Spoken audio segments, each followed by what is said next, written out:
you know, doing some remediation on our own, but that hasn't really worked well because we're not set up for that. So the next step is working closer with people like Judy Savage and the CTE schools and other high schools that are interested and engaged. Our county colleges, we work very closely with some of them, CCM, Essex, Camden, RCBC, Hudson. We consider them partners. So, and we hope to get more. But the reality is that if you can't pass these simple tests, you're not going to be successful in this program. And while many of the manufacturers say, we don't care about credentials, we just want some good, smart people.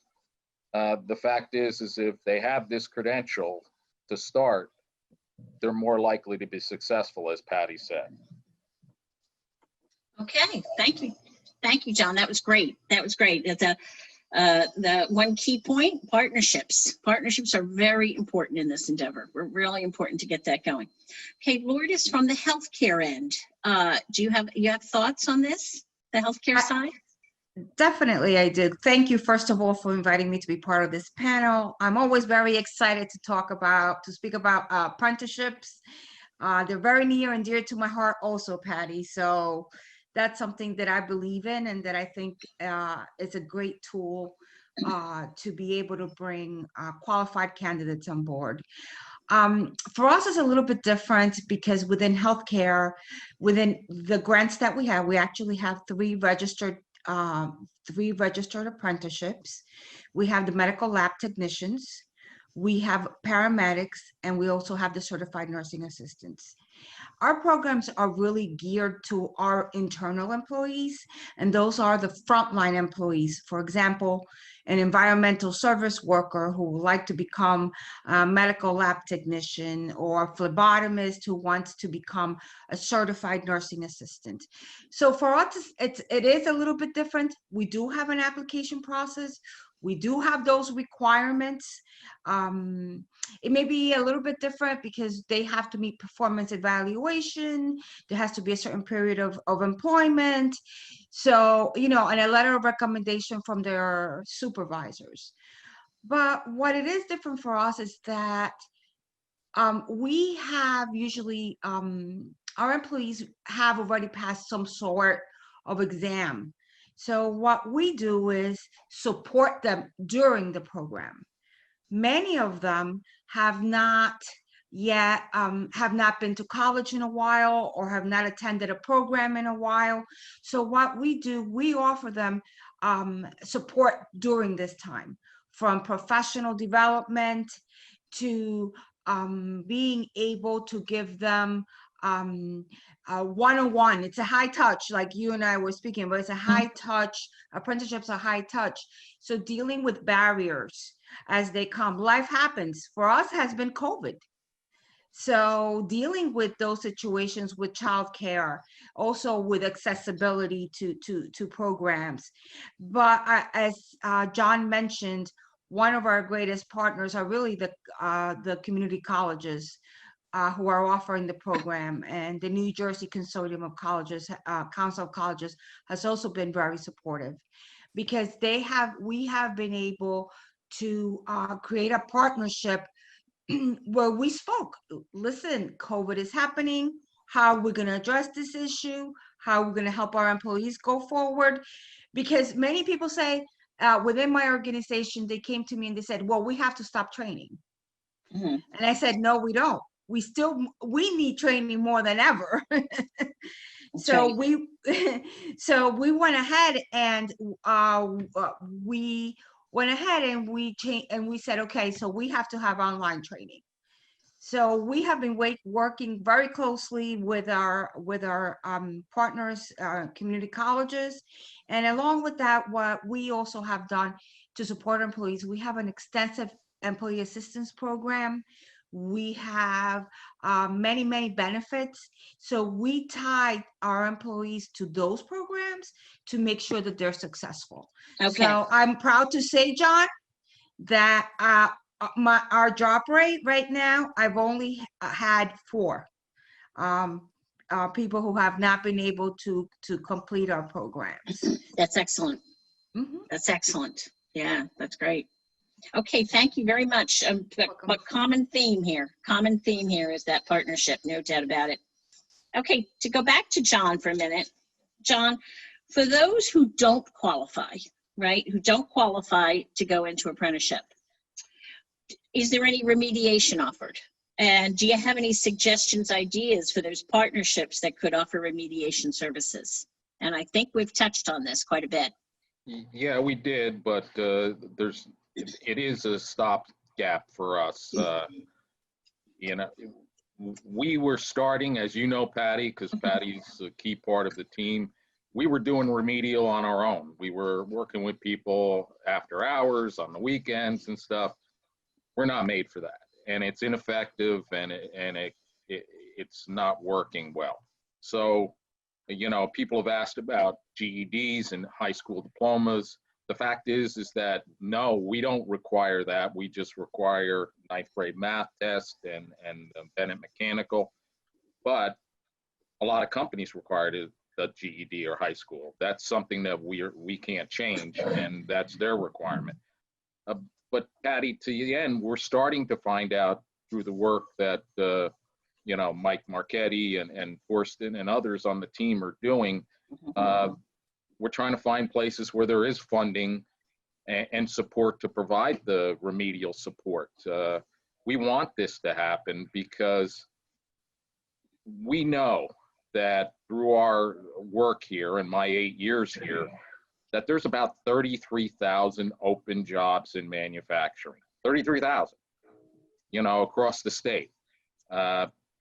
National Association of Manufacturing says the average annual wage in New Jersey for a person, an individual in this industry, is $94,000 a year. Now that includes overtime, but I don't know, sounds pretty good to me. And we need smart, capable people, and we're losing smart, capable people because we're not being able to draw them in. So, I mean, that's one of the questions I have for her, and I know Judy's going to speak soon, and I can't wait because she's been a super partner for us from day one. But we've got to find these things. We've got to work together. We're not going to solve some of these issues because, you know, everybody wants to be the answer. There is no the answer. I want to learn from Lourdes. I want to learn, you know, I know Sean Devlin has been working with our programs for a while down in St. Gobain. We need these partners to be able to get people, the underserved, right? Veterans that are coming out. You know, we need more women engineers. We need more engineers, period, but we ignore 50% of our people. We need engineers, and, you know, let's get these things rolling. Okay, so John, the one word I heard there was collaboration, the importance of collaboration. I think that is incredibly important. I think that's a very important point, right? Lourdes, do you have a thought on that same question?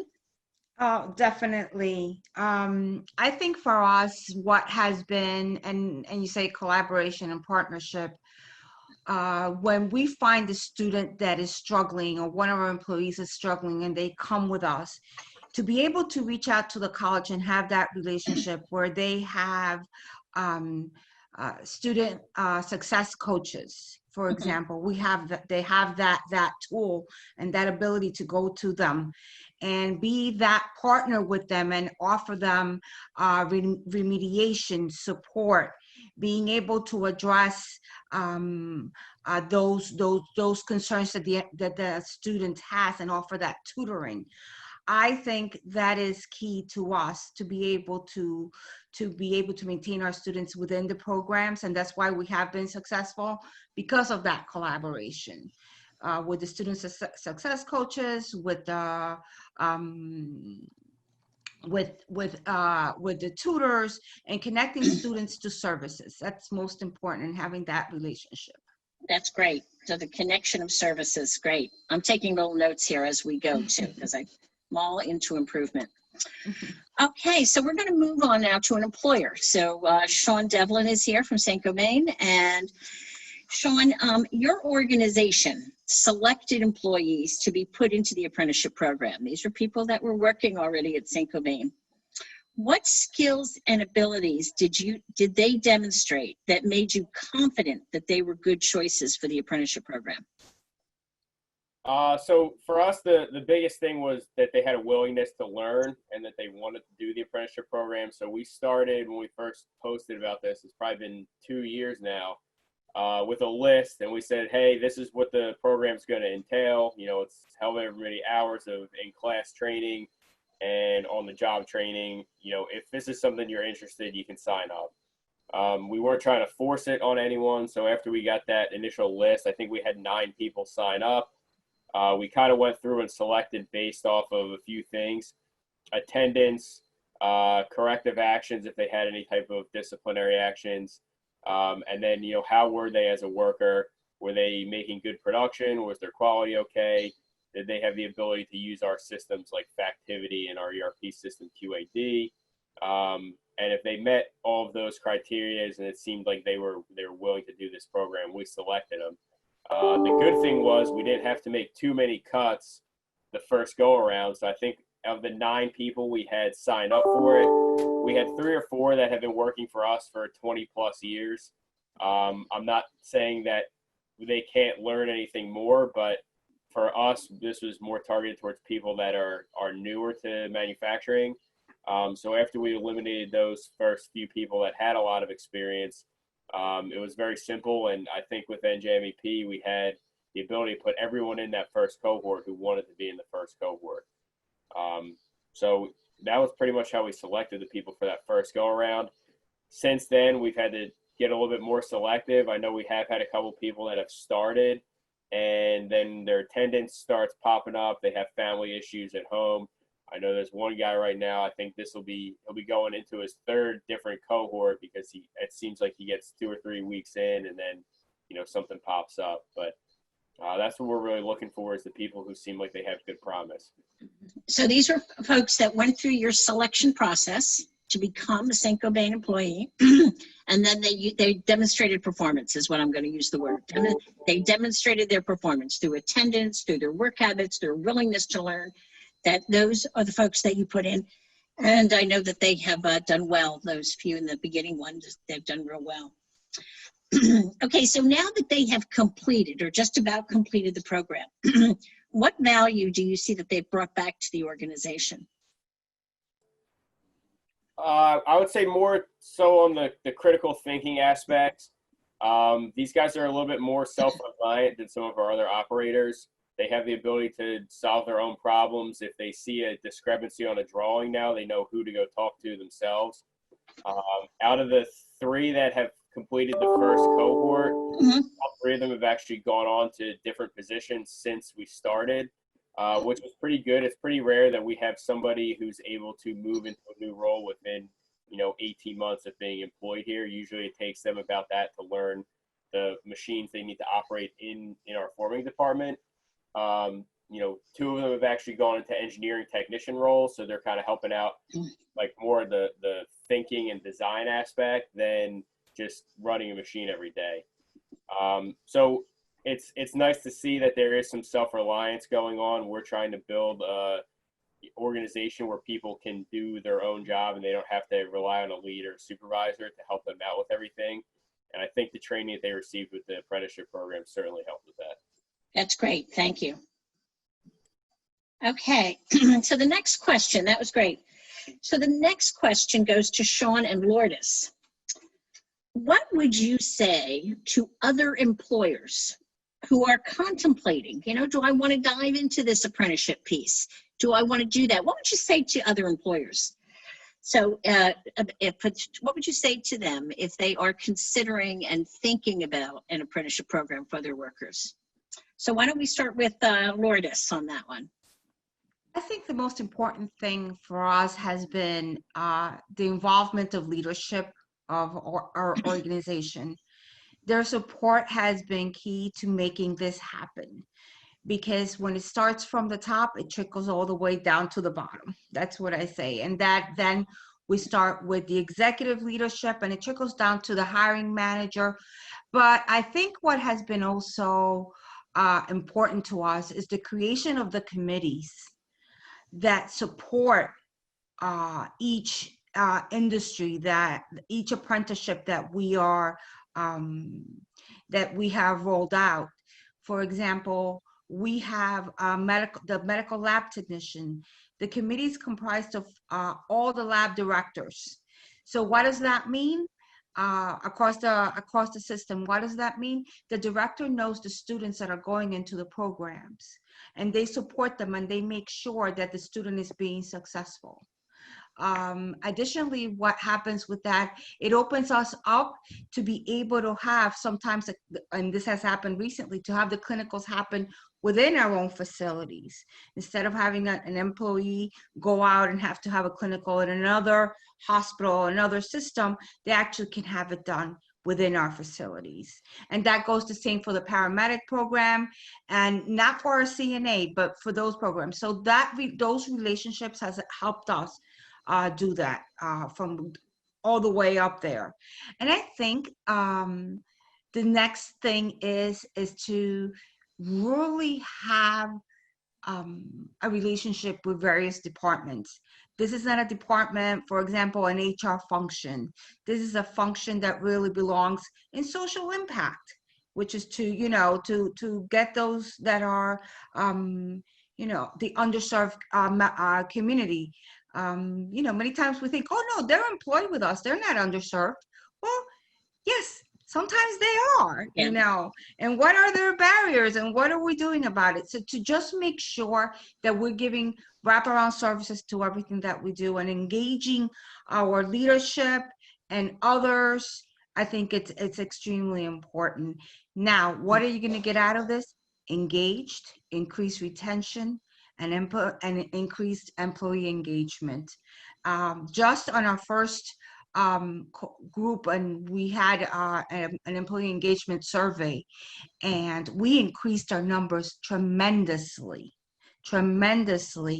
with our employee engagement through apprenticeships. So if you want to increase that and increase retention, employers, open your ears.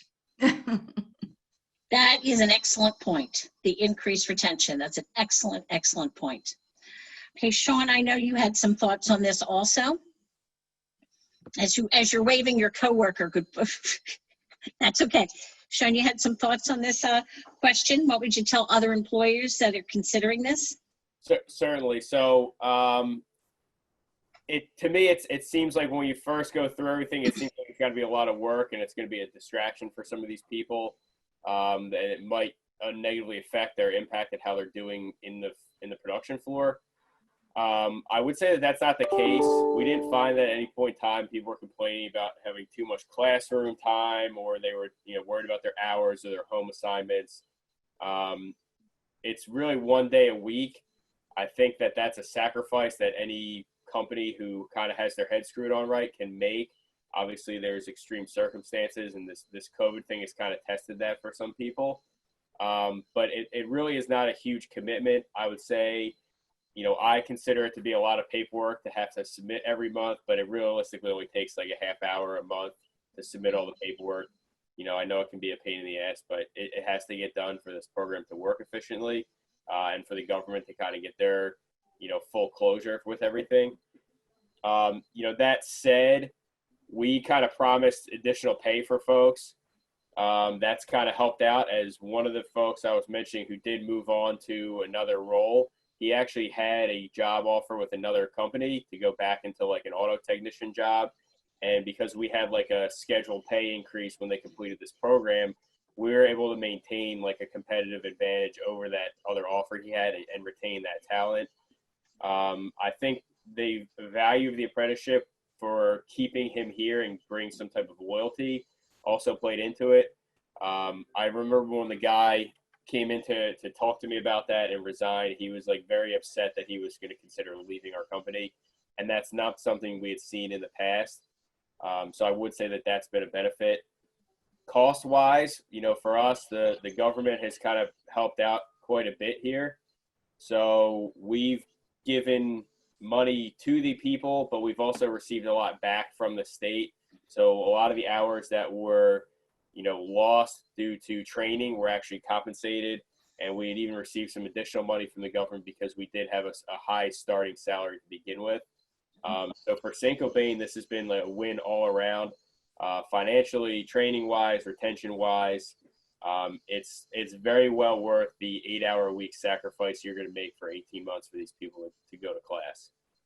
That's great. That's great. You know, one of the things I know from living this is that when you invest in people and their skills, they are less likely to leave that employer. They feel they've been valued, and that is the point you make, Sean.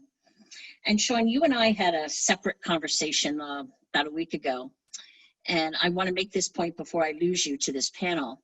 You and I were talking about the value of the state grant, and you said at first, you know, we probably wouldn't have done it if we didn't have the state funds to support it. But then you said if those state funds didn't exist because you've had that positive experience, you thought you might go forward without that. Do you want to say anything about that?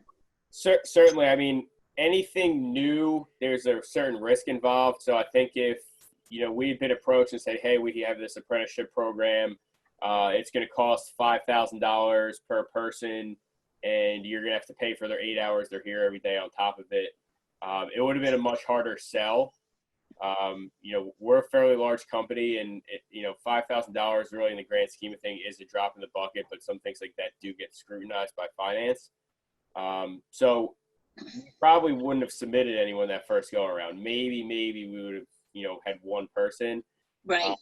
Having the grant to kind of give us, you know, a trial run with it, I think was very valuable. Now there's enough people at the site that have seen the positive results. The plant manager's seen it. Our HR representatives have seen it. We've had some folks, you know, outside the plant at the corporate level that have come in, and we've kind of walked them through what we're doing with this. And there's huge buy-in.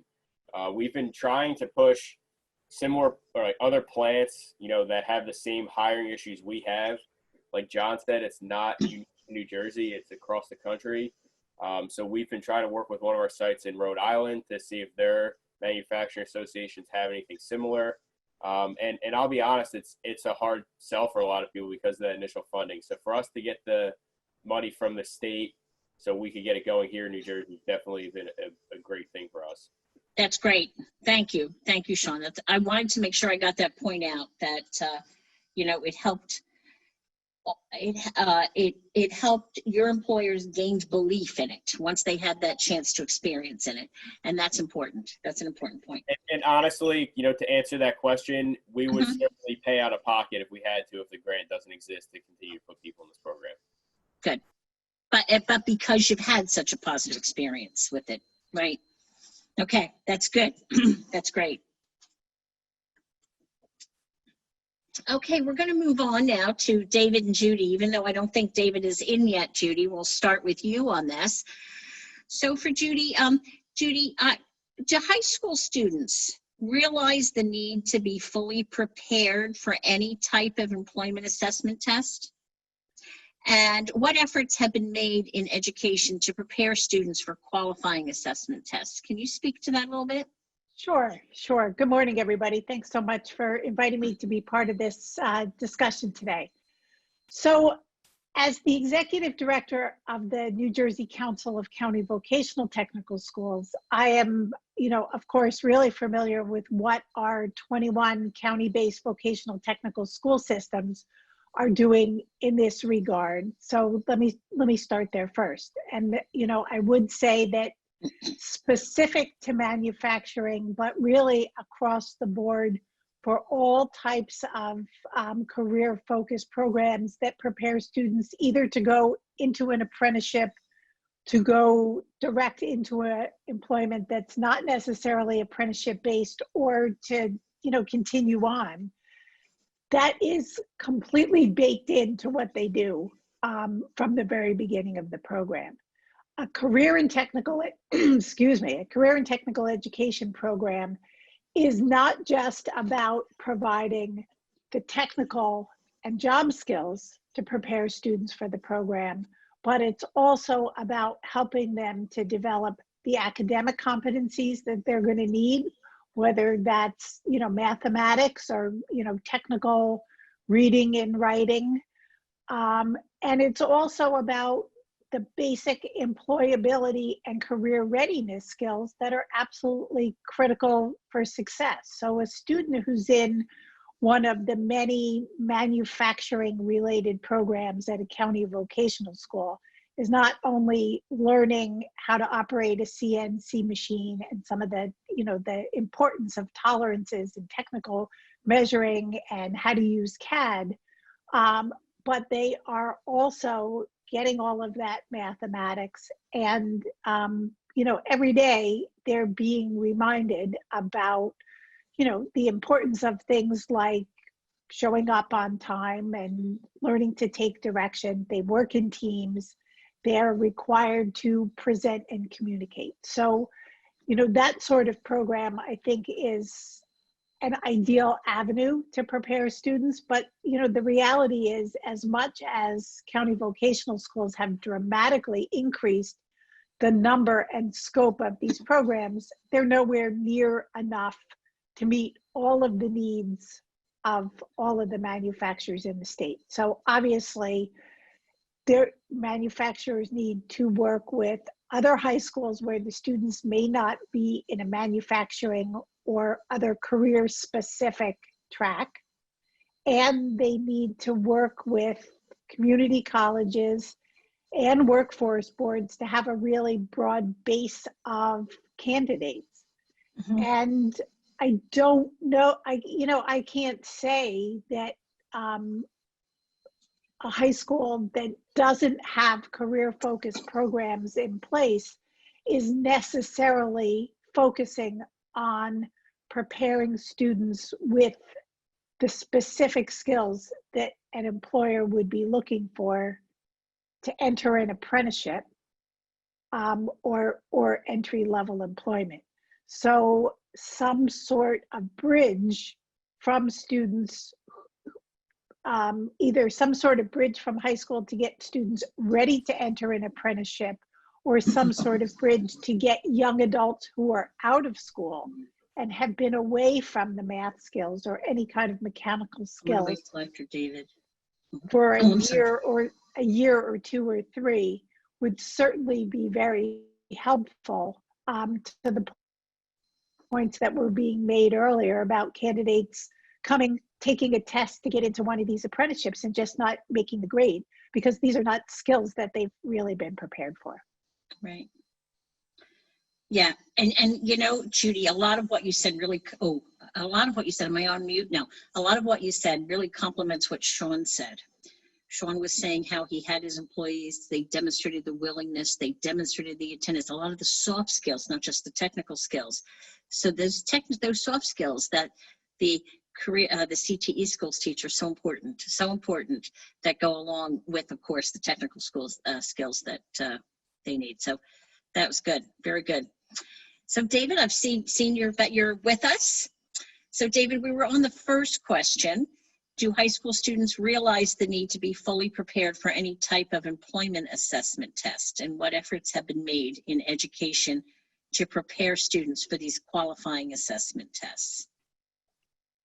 So good morning. Apologies for my tardiness here, but as everybody knows, there's responsibilities with families, sometimes getting your kids to school. So, and this is a really great opportunity. So thank you so much for having me here and being part of this panel. To sort of give you my thoughts on that first question there, overall, I'm not sure if high school students really know what employment assessments may become available unless they're really enrolled in a CT program. I think CT programs really prepare students to understand what may be ahead and what industry is really recognizing as important. At the DOE, we don't necessarily mandate employability assessments. A lot of this is done at the local level overall. So really preparing students for specific employment assessments may be something that school districts tend to want to focus more on in preparing the students. overall, like Judy had mentioned earlier, is the academic content that we have within our CTE programs is intertwined with the technical content. And, you know, this is really seen in the size, scope, and quality under our new Perkins 5 state plan. Within the scope, there is the expectation that the curriculum offers academic, technical, and employability skills that are verified by an advisory board. So, you know, the advisory board is a requirement for all CTE programs, and that's a really great opportunity for those that sit on the advisory boards, and specifically now, under our Perkins 5 state plan and new legislation, 30% of that advisory board has to be made up of employers. So that's a really great opportunity, I think, for our CT programs to get that information from the employers of what you know, assessments may become needed for those types of industries. I also wanted to mention too that we do have a comprehensive local needs assessment that I think is really helping in making an effort in education to prepare students for these tests. It's an opportunity for, again, many stakeholders outside of the advisory board to have an opportunity to share how to best enhance the program. You know, one thing over the next few years is we want to see CTE programs move into more recognized program of study, whether that be industry valued credentials, whether that be apprenticeships, whether that be more articulation agreements. So having them sit at the table and employers really providing input, I think is highly valuable, whether it's in CTE programs or non-CTE programs. That's great. The industry input is extremely important. So I got slipped a piece of paper that says Assemblyman Shapiro would like to say a few words. Michael, have we unmuted her? Yes, is she with us? Yes, it's Assemblywoman. A woman, I'm sorry. That's I'm okay. sorry. Sorry, I don't know how to do the video thing. I can't do it, but I'm here. I didn't want to interrupt the program, but I thought it was important for me to say as a legislator how important and personal this is to me. Real quick, on my personal side, my parents are factory workers. I grew up in a housing authority. I have my GED. There's so many things here that is like blowing my mind of what we can do and what we should be doing, and use me as a legislator. That's the important piece of this. I think there's a lot of things here that when you speak to many people on different sides, everyone is doing their part, but how do we bring it all together? Because not all high schools work the same. Not all vocational schools work the same. I do know when it comes to vocational school, especially in Hudson County, there are a lot of kids that want to get into vocational schools, but there's a waiting list, there's a process. They need, sometimes it can become a little political where they need someone to recommend them. So that tells us there's not enough vocational schools. But I think, and maybe I'm telling on my age, but I think we should go back when I went to high school, where this was part of school. Programs like this was part of schools, that we just had to introduce it.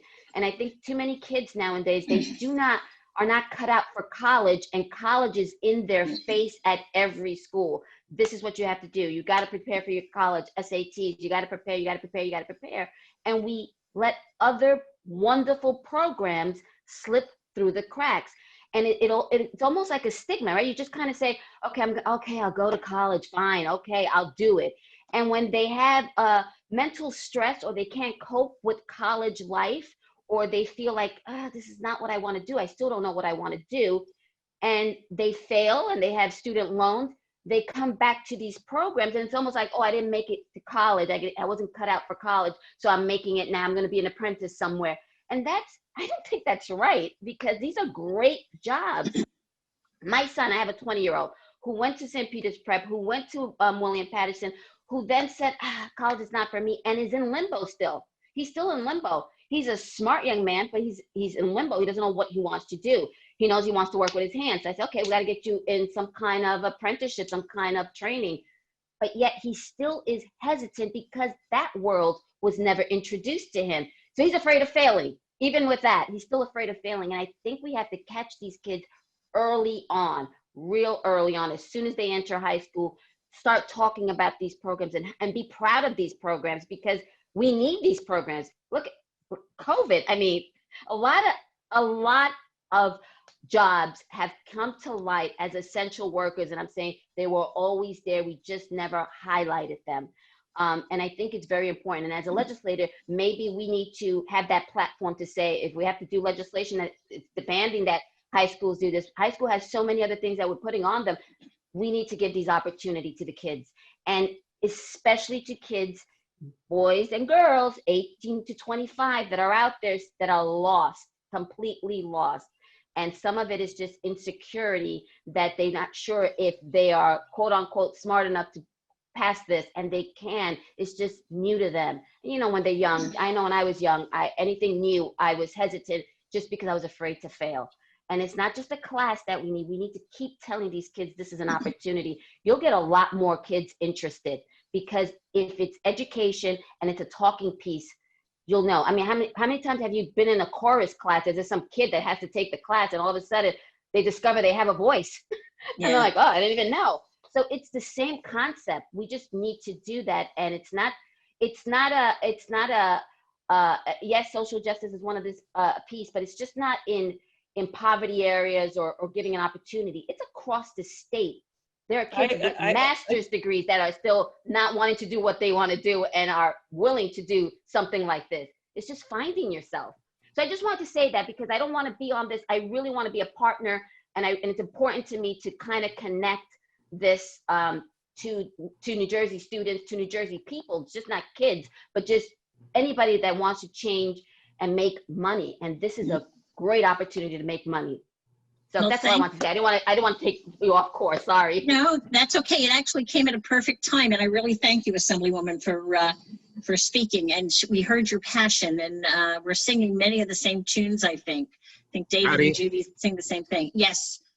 Patty, I want to thank you, Assemblywoman, for speaking up. First thing you do is have your son reach out to me directly. I'll talk to him. You know, I mean, but I want to make sure that I'm connected with you guys, period. I don't want this to be just me making a little comment now. I want to be a partner with you guys. I get that, but it starts with one person at a time. You can't educate everybody in the same bed. And as I sent out, you know, the last thing I saw was that 60% of us don't graduate from any college. 60%. 60%. So the fact that we think that the fact that we think that everybody goes to college is really not true. And I can't tell you how many kids I have my mentoring program called Leader, LEDR. I can't tell you how many of these kids reach out to me and say, I can't get a job. Why? Because they have a humanities degree or sociology degree and stuff. And all degrees are fine, but they're not job-based. But yet every kid that talks to me said they got $50, $60, $100,000 worth of debt. So that's not a good thing. So I'm a little bit even older than you. So, I mean, they used to give us career, you know, tests as a kid and tell us where we should probably go. So, you know, we need to think about this in a different light, and it's not an either or. Yeah, if I can just also point out one very important thing, that there are students out there, especially a lot of young men, that college, like I said, is not for them, but they love working with their hands.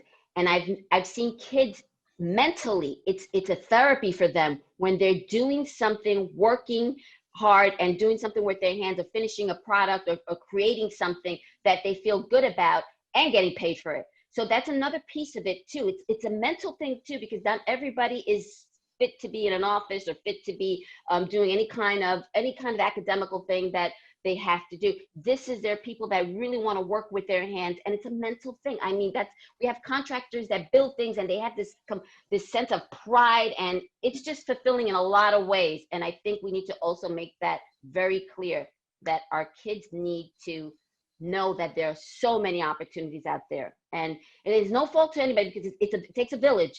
We can't just put it on teachers. We can't just put it on one group or another. It takes a village. Everyone has to come together and promote the hell out of this. Yep. I have to ask Judy, because I know, Judy, that a lot of the CTE schools are starting to change some behaviors based on some of Assemblywoman's comments. Do you have any thoughts on those things that have changed? I'm not sure exactly what you're asking, Patty. Well, she mentioned the weighing the college student loan debt, those things. It's a question, this is off our script. It's not something that was planned. So she mentioned some of the things a student are weighing different options. Where should I go? Sort of career exploration. Should I go to college? Should I not? Are they weighing options? And I think that the CTE schools have already started doing some of that work. Yeah, I agree with you. I thank you, Assemblywoman, for your comments. Yes, I think they were really spot target. on, and you know, having more legislative champions, both for manufacturing careers, but really, more generally speaking, for career readiness is absolutely critical. So we really appreciate that. I think what we have seen over the past 5-6 years, and it really, I think the last recession was kind of a tipping point for this, is that the pendulum is starting to swing back a little bit. And what I mean is, to build on what the Assemblywoman said, through the first decade of the 2000s, the college for all mantra just became all encompassing. That, from an education policy perspective, parents, really across the board, it was just this total push that if you want to have career opportunities, you need to go to college.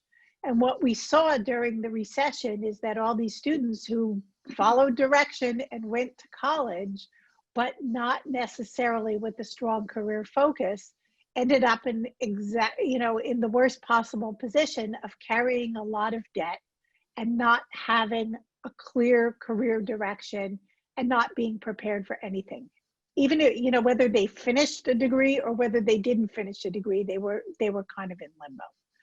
So certainly there's a greater recognition of that, and seeing many different pathways to well-paying jobs besides going to a 4-year college and majoring in undecided. There's a much greater recognition of that across the board. So, so students are beginning to see, and certainly the career and technical schools promote this. I think the Department of Education is promoting this more, but still more work needs to be done in changing mindsets. But people are beginning to see that you can come out of a vocational school or another CTE program with an industry credential that will prepare you for entry-level employment. You can do one of these programs at the high school level and really sharpen your career focus, so that if you come out of high school and realize, I love making stuff and I want to go to college, well, then instead of going to college to do some career exploration, you're going to college to study engineering technology and making things. Whether you go to NJIT or someplace like that, you've already got a jump start. We're doing more collaboration between the high schools and the community colleges to make sure that the program is very clearly articulated from what you do in 10th grade, 11th grade, and 12th grade, and what you do at the college. And hopefully you get some credits and advanced standing. That speeds your preparation through a 2-year program or even a 4-year program, reduces the cost of the college degree that goes with your high school program, and gets you into the workforce faster. So I think those are some of the things that are happening.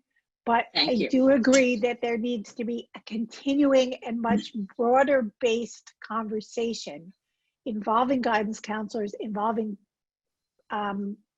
parents, and absolutely involving employers in educating everybody about the pathways that students can take besides just going to 4-year college. And that's an ask on employers. There are people like Bob Stounger from National Manufacturing who have been really, really committed to this and joined an advisory board, such as Dave referenced, to help advise about what a program looks like. But he was a manufacturing CEO, and he would do things like come to information nights with parents and talk to them about career opportunities for their students. And when parents heard from a successful CEO that if my child does this program and then finishes off their associate's degree in 1 year, that he wants to hire them at a salary like, you know, $60,000, $70,000 a year and continue training them, that spoke volumes. So we would love to see more employers engaging with our schools and other schools to do that kind of work. That was great, Judy. That is exactly where I was hoping you would go, because I know even from where I sit and what I see, and going to Assemblywoman's comment about it takes a village, it takes a village. And it definitely was, that was right on point as to where I can see that it's slow. We have a PACE program at MEP, and I see that with some of that, we have made some inroads in that PACE program in getting students to get into credentials and just following a different path, following their own path. And that was exactly where I was hoping you would go. So that was great. Let's get to that second question that we had planned for David and Judy. The second question, and Judy, we'll give you a break since you were very good about taking that question, that ad lib question. So David, do high school students understand the value of industry recognized credentials? Have you seen a growth of industry recognized credentials incorporated into the classroom curriculum? And what efforts could be made or are being made, and some of this may have already been answered, to demonstrate the importance of getting credentials, especially while they're still in high school? All right. Sorry, I was on mute there. That's okay. So just before I go into my thoughts on this, thank you, Judy and Annette, for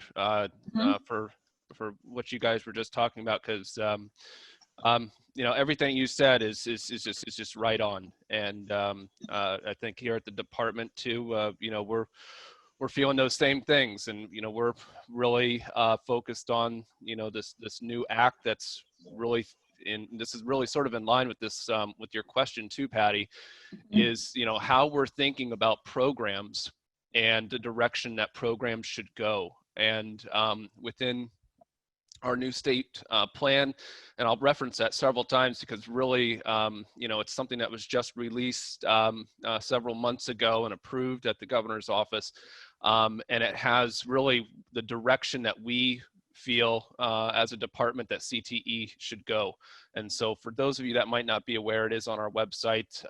It's 130 some pages if you have a time to get a chance to read through it. But one of the things that I wanted to highlight in there, Patty, that was being discussed earlier here is making it known that there are multiple pathways to a career, to an occupation, to an industry. And within our CTE programs, over the next 3 years, we want to transition these programs so that all of them are programs of study. And our programs of study, really the definition has opened wide. And to be a program of study in the past, you had to have an articulation agreement with a 2 or 4 year school. That was the only way we recognized that. But within this new legislation and within the new direction, and really with all the input from industry, not just here in the state, but nationally, and advocates for CTE, it's totally understood that there are other pathways that programs should really be looking at. And it's great if they offer a 2 or 4 year, but even offering an industry valued credential or an apprenticeship opportunity is highly valuable. So now with the next few years, for those schools that would prefer to be funded by Perkins, they must develop a plan to include the attainment of a post-secondary recognized credential. And that could be in an apprenticeship, that could be an industry value credential, or that could be a 2 or 4 year articulation agreement. You know, to sort of answer the first part of your question, I would say students that are enrolled in CTE programs probably have a much better understanding of the value of an industry value credential and the importance of it. Those that may not be involved in CTE may not really see the value if they're not really in a career pathway program. But you know, one thing that we've done at the department over the last handful of years is we have recognized school districts that are offering industry value credentials. So on every school performance report card for our over 600 school districts that we have in the state, you can take a look and see what IVCs that they've offered throughout the school year. And it's really interesting to see that there has been a change and a growth in that. Of course, COVID will change a little bit of that growth. But I think we're very proud to see that schools are offering it. And I think now with this new legislation and our new state plan, I think we're going to see much more growth in this area of school districts offering these recognized credentials. Okay, that's great. I often think they could use them even if it's only for career awareness, you know, an awareness of it. I go back to my youth, and I'm not 25. When I was a kid, I decided one day when I was in 9th grade that I was going to be a nurse. And my father, who was a tool and die maker, said, "Oh, you want to be a nurse? Well, why don't you try being a candy striper?" Now, I know there are people on this call that don't have any idea what a candy striper is. Does anybody remember what a candy striper was? Okay, thank you, Judy. Thank you.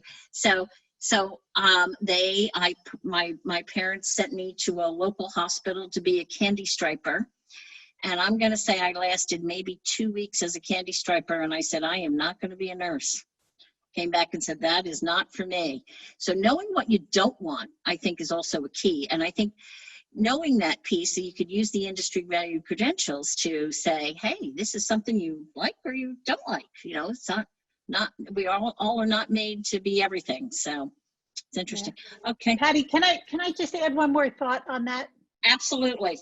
So you know, I agree schools are doing more to incorporate industry value credentials. This is definitely a case where policy is helping to drive action. Again, you know, the ask to employers is the schools need employer input in all career areas to make sure that employers are telling them which industry valued credentials are truly industry valued. You know, specific to them. They need to hear that. And just to build on what Patty said about being a candy striper, that brings up the other piece of career preparation, which is work-based learning.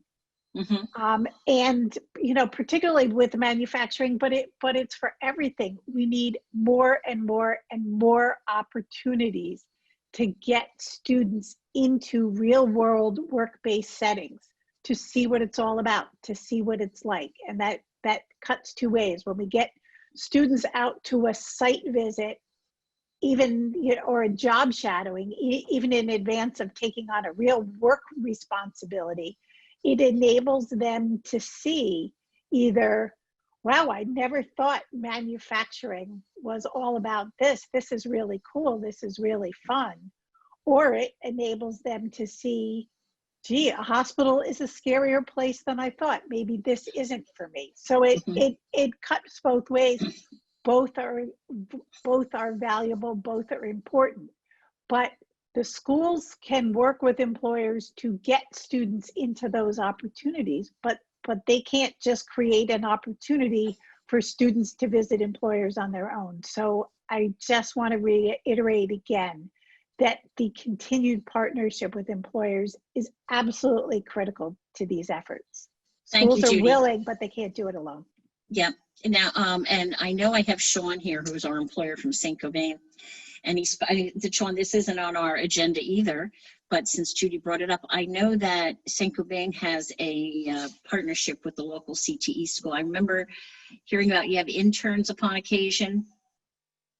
Yeah, with PCTI, Passaic County Technical Institute. So with COVID, we kind of skipped a year. I think our last one graduated high school in 2019. So we were planning on taking another one on last year, and then once they started shutting the schools down, we kind of got held up on interviews and everything. I'm sure a lot of other places had that same lost opportunity. But we've been doing this for like 4 or 5 years. I've been working with PCTI and a few folks up there for 3 of those years now, with trying to explain to people that you don't have to take the college route. And I think PCTI does a pretty good job of explaining that. We've actually kept one of the folks on. They're still here. They're studying engineering at NJIT, and also working here on the side. So that obviously helps pay for some of your expenses, and it gives you some spending money for the weekends. But it's been beneficial for us. I do think the college thing, I know it's been said multiple times, has been kind of jammed down everyone's throat. I know, I've been out of high school 11 years now.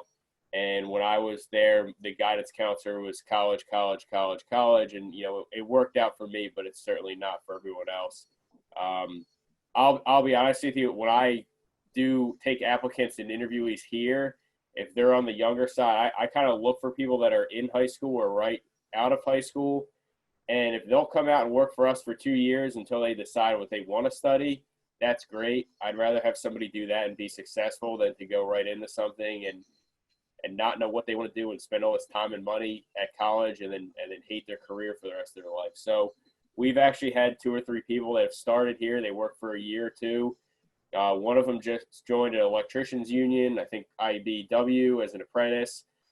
So to me, if the guy's going to leave us and he's going to go on to bigger, better things, that's great. We kind of got our value out of him. But to me, that's the route we need to start pushing. Not everyone needs to go to college. And there's plenty of people that make fantastic salaries out here that have no college education. That's great, Sean. Thank you. Okay, so we're going to move on to question number 2 for this panel. So the second question for this panel is about effective programs. Programs that build skills and competencies, allow the student to earn industry-valued credentials, gain experience, gain CEUs, college credits, degrees, etc. Currently, we have an enormous and expanding adult potential learner population that needs to learn new competencies, new skills, and gain credentials, and eventually obtain that family supporting job, and to get them back on the road to navigate their own career pathway. So this question goes to John and to Lourdes. What challenges do you see in building programs, apprenticeship or otherwise, and incorporating these features of industry credentials, college credits, etc., for both the training provider and any partnership that may be involved? And any potential solution? Lourdes, you're up. Oh, you're gonna let Lourdes go? Okay, I think Lourdes. that's only fair. Okay. Oh, unmute. You have to unmute yourself, Lourdes. Lourdes, we can't hear you. There she goes. Oh, we're not hearing Lourdes. Okay, well, I'll step in so that Lourdes. I don't know how. Maybe her speaker is off. Lourdes, that's Mike Marchetti. He's an electrical engineer, man. Oh. You can't trust him. Okay. But I'll jump in while we clear up with Lourdes. Okay. Until Lourdes figures out. Yep. You know that we assess every single company we work with. We do a lot of consulting and training, and our work, is either in plant or what we call foundational. We need a lot of pathways. We need a lot of partners, whether that's the CTE schools or whether that's, the county colleges. And, that's why, Patty, you developed some matriculation agreements, as you've noted, and pathways there. But manufacturers, they expect that they're going to just find a pipeline and they're going to find the person that they need. That doesn't exist. So if you ask most of them, they'll say they don't really care about credentials. But then when you show them the modules for MSSC, which is again the Manufacturing Skills Standard Council, one of the ones that we work with. We also work closely with Tooling U and others. They say, well, yeah, they need all that stuff. But, you know, that's the point. So, you know, it's the number one issue that we hear from everybody in this industry, that they cannot find people. And that's absolute, because there are no people coming into the pipeline. We've got to redefine and redevelop that pipeline. So the fact is that you've got to engage with some of these programs. For every Saint-Gobain and Sean and some of the others that we've worked closely with, whether that's Weissog or, you know, or other companies, you know, there's a lot of companies that say, I don't want to get involved with that. I don't want to get involved with that. Well, you know what? You're not going to find anybody then. So this is the reality. We have to redefine what we're doing here. And to me, a credential is just like a college degree or a high school diploma. It gives me a baseline that I can work with that person and we can train that person up to the next job. But if you don't have that, you have no understanding of what background this individual has as they come into your staff. So you bring them in, you let them go in a month because they don't know what a caliper or a micrometer is. You know, well, these are the problems we have to solve before you let them go. You know, we want them working. The other side of that is that the person wants that damn credential. You know, we all wanted our certificates for Lean or ISO or Six Sigma or our college degrees or high school diplomas. We all want them. This is the same thing. And these are national credentials. MSSC, Tooling U, all of these things provide national credentials that are accepted if somebody moves in the state or moves to another state. So it's absolutely critical, but it's, you know, it's an upsell for an MEP to get companies engaged. And you know what? You got to stop complaining about it, and you got to start working with groups like us and Judy Savage's team and the county colleges and Rowan and NJIT. We're all connected and we all do good work, but it's that on-ramps, off-ramps, that partnership that makes it work. But it all starts with the individual, and the second phase of that is the company. Yep. Well, I think Lourdes got past her technical skills. She's holding the phone to her ear now. So I'm holding the phone just in case.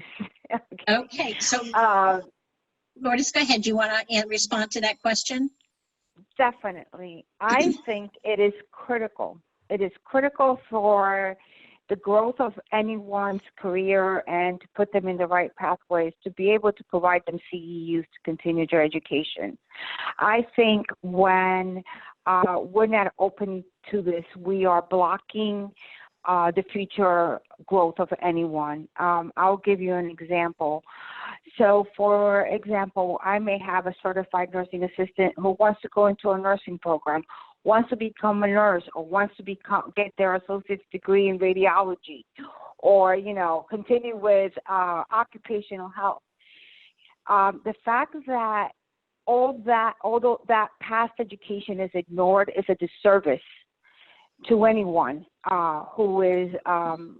It's a disservice. It's a disservice to them, and also to the industry.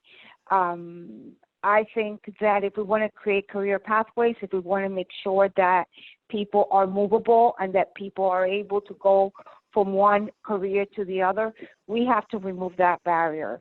I think working with community colleges has been, for us, has been extremely helpful. But I think we are missing certain partners like the Department of Health and the Department of Education in making that happen. I think there needs to be some sort of collaboration and to make sure that there's an understanding what the role really is.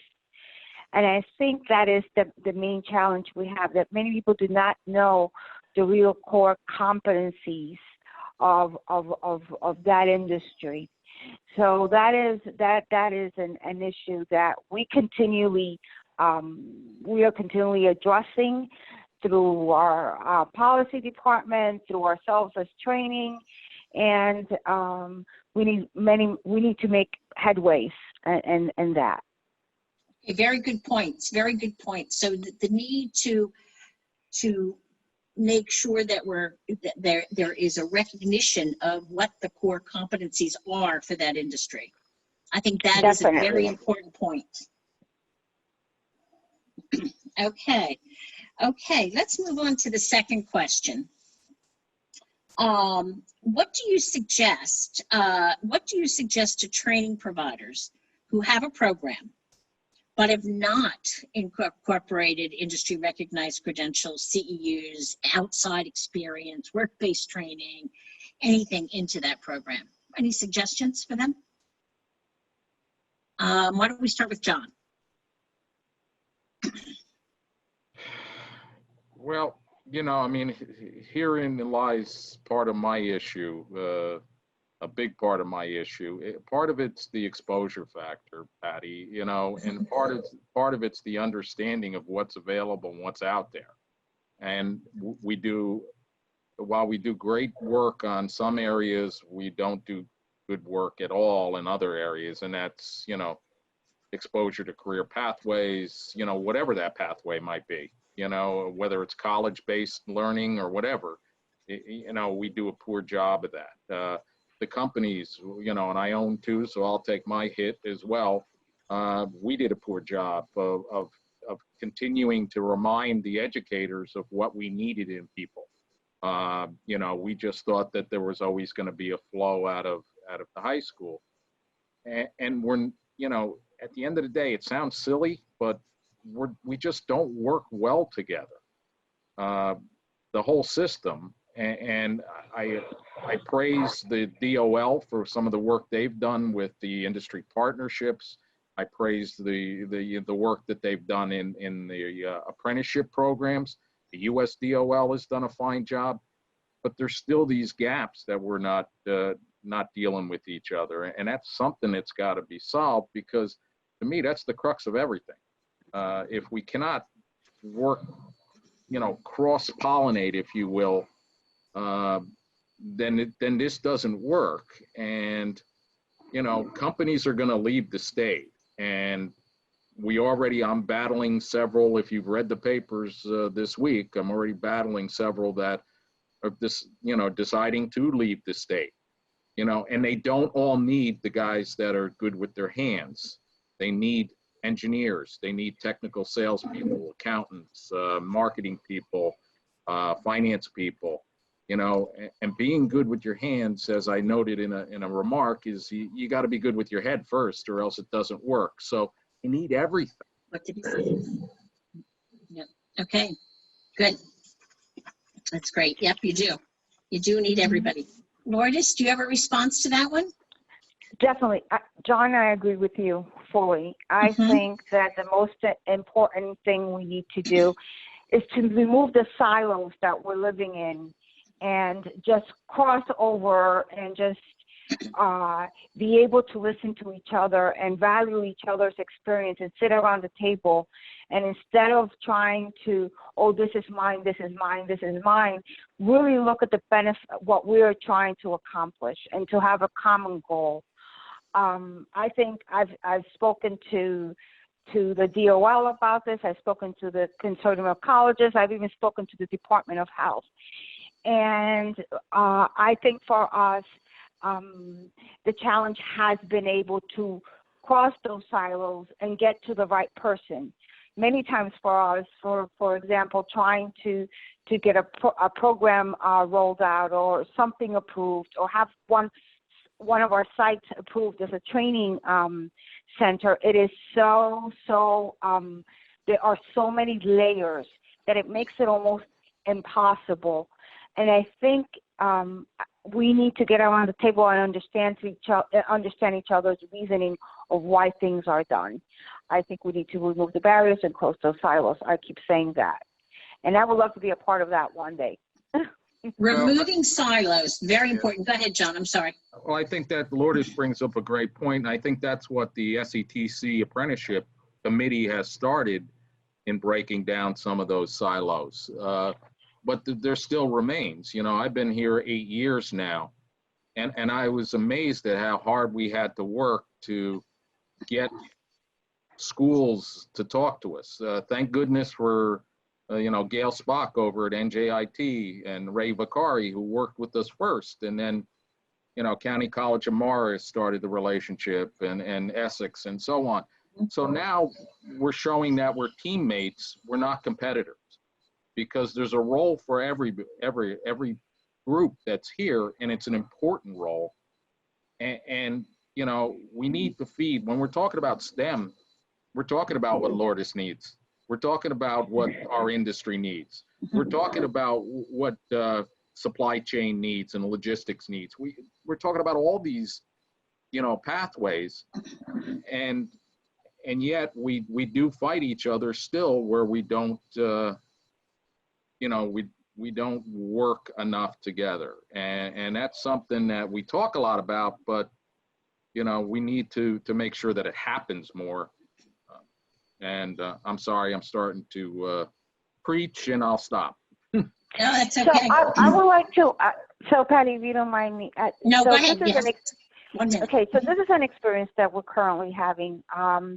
We have partnered with the community colleges, and because we want, as you know, the requirements and credentials within healthcare keep increasing. Certificate programs are great, and we do need that certified nursing assistant, of course. But as you know, those requirements keep increasing as our healthcare becomes more and more complex. We need to have those skills and increase the skills of our employees and also of our community members to make sure that they are able to come into those roles. So one of the things that we have done is we have partnered with the community colleges, and we have rolled out the CCOG program. We make an announcement where our employees can enroll and that meet certain requirements so they can attain their associate's degree. Which has been great. We had about 450 of our employees actually respond, and we currently have close to 200 of them are enrolled in through that program, enrolled in an associate's program. But one of the challenges has been, John, is making those relationships and making these programs work, even within the silos that exist within my own organization to the silos that exist within the community colleges. And breaking down those barriers has been extremely challenging, and it requires weekly calls, and it requires a lot of flexibility and a lot of give and take. Because ultimately, they have the same goal we have, and this is what we forget, is that we all have the same goal. We want to provide, first of all, for the organization is to create a talent pipeline, which John, you spoke about. This doesn't exist, but we want to create one, right? We want to see where do we create that. So for us, it's creating a pipeline. That's the goal. And ultimately, for the colleges, the schools, the trainers, is to be able to provide that talent pipeline to the employer.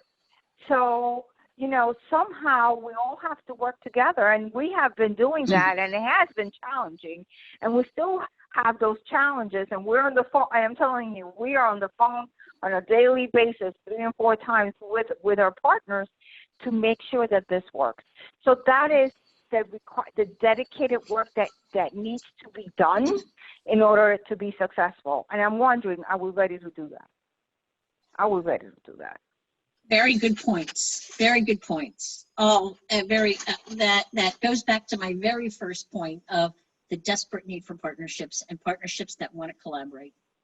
They want this to work. They see the goal. They got to make it happen. And breaking down those barriers, extremely important. Extremely important. Okay, I'm going to move to Sean again. Sean's really getting picked on quite a bit here from St. Gobain. Okay, Sean, your apprentices were in NJMEP's Industrial Manufacturing Production Technician Program, which is packed with credentials, because I want to stay on that topic of credentials. They even end up getting college credits. They get 8 college credits from the community college. What behaviors or actions did you see from those apprentices? So I want to, from being in the apprentice's shoes, when they were preparing and studying for these credentials, what behaviors did you see, and what value overall does it bring back to the employer? So for us, I'll be honest, the preparation, I didn't really notice too much interference here at work. I had, each one of them at some point in time came up to me and say, hey, we have this, test going on, or we have this, checklist we need to finish. I did work with a few folks on, how to log in at home and, how to do the online stuff. So that was a little bit of a struggle in the beginning for 1 or 2 of them. The credential piece is big, though. I think 2 out of the 3 have actually approached us and talked to us about our tuition reimbursement program. I think one of them is actively, trying to get into a community college. I think he's going to look at CCM to start going back to school. He talks about, maybe getting a mechanical engineering degree. So, I mean, for us, like I said, the actual on-site interaction with what they were doing wasn't great, but it has kind of spurred an interest in them to continue to follow this path and better themselves educationally, experience-wise, and professionally. Great, thank you, Sean. So now for David and Judy. Okay, this is all about career pathways. Students need to understand the value of the specific training and what it will lead them to, including next steps. What happens next? What do you feel that today's students are starting to weigh options, which we've already talked about, weigh those options, college versus skill development, etc., understand the different on-ramps and off-ramps, and what about the teachers, the guidance counselors, the parents? Does there need to be more capacity building? So, Judy, do you want to take it first? Sure, I will. Yes, I would agree that there needs to be a lot more capacity building on multiple fronts. So the first front is really developing some clear understanding about what different career pathways look like. And the Council of County Vocational Schools and the Council of Community Colleges are currently working together to develop, to sort of map out what are all the existing career program resources around the state, what are the employer needs regionally, and how can we identify some clear pathways that will tell schools and students and guidance counselors and parents, here's something that you can start at the county vocational school. Next step is the county college. Then you can either branch into apprenticeship or an employment, or you can take the other pathway to a 4-year college degree and the types of jobs that might lead to. Everybody needs to see what the possible options and progress is, and that really does not exist in New Jersey. So the county colleges are leading this effort and focusing on 4 areas, one of which is manufacturing and global logistics, also healthcare, and I know Lourdes has been involved with that one. Another effort on energy, and the 4th is around technology and innovation. So again, I put my email in the chat earlier. If there are employers who want to get involved in something like that, please just shoot me an email. Don't just put it in the chat in case I miss it, but shoot me an email and we'll get you connected with that. So that's the first thing. But once we get some of those pathways mapping out, then there remains that broader communication challenge. How do we get, guidance counselors at, hundreds of high schools across the state, many of whom continue to tell us, my success is measured on how many students I send to college. So how do we get them to plug into these other opportunities and broaden their mindset? And go back to the discussion we've been having, how do we get parents and students to understand and embrace that they can have a different career path that may not follow the progression that is traditional, but that they can go from a vocational school into employment. And at the same time that they're working and earning money, maybe their employer will pay for them to finish off an associate's degree and then go on to any MEP. So if we rethink the options and make the pathways clearer and better communicated, we can hopefully start to change some mindsets. Great. And that's what it's all about. It's changing those mindsets. That's exactly what it's about. Okay, David, do you have some thoughts on this one also? Yeah, and you know, I think Judy brings up a really good point. That is the biggest challenge, is changing the mindsets of parents and others that, and even our, you know, our counselors and school districts, and understanding the opportunities that lie ahead for students if they're involved in a career pathway, and what they need to see. You know, I was always told when I started at the department by one lady who's no longer with us, you don't know what you don't see, and it's very true. And I think, you know, really having these opportunities for students to be involved in work-based learning, whether it be as simple as job shadowing or much more rigorous as such as an apprenticeship, you know, getting these individuals involved into these opportunities to actually go out and see what's going on, I think is a major piece of this. You know, one of the things that was pretty much a resounding yes regarding our symposiums that we held about a year ago, in hearing from districts all over the state in regards to how should we develop our state plan, they all indicated that work-based learning should be a performance indicator. And I think that's really valuable to hear from school districts, that they know the importance that brings to having students understand what options may be available, you know, in that specific field. And so that is something that we're moving forward with. We also are feeling quite happy in the sense that through this new legislation, money can be now utilized to spend at the middle school level. And I think a lot of us agree that, you know, these conversations need to happen at a younger age, so then students can prepare for a future, not just post-graduation, but prepare for something as they're going through high school. And so, you know, we're supporting the use of those dollars to be used at middle school in many districts to sort of showcase what career pathways are going to be available to them, and what that should look like. And then I would say, sort of on a final point, you know, we've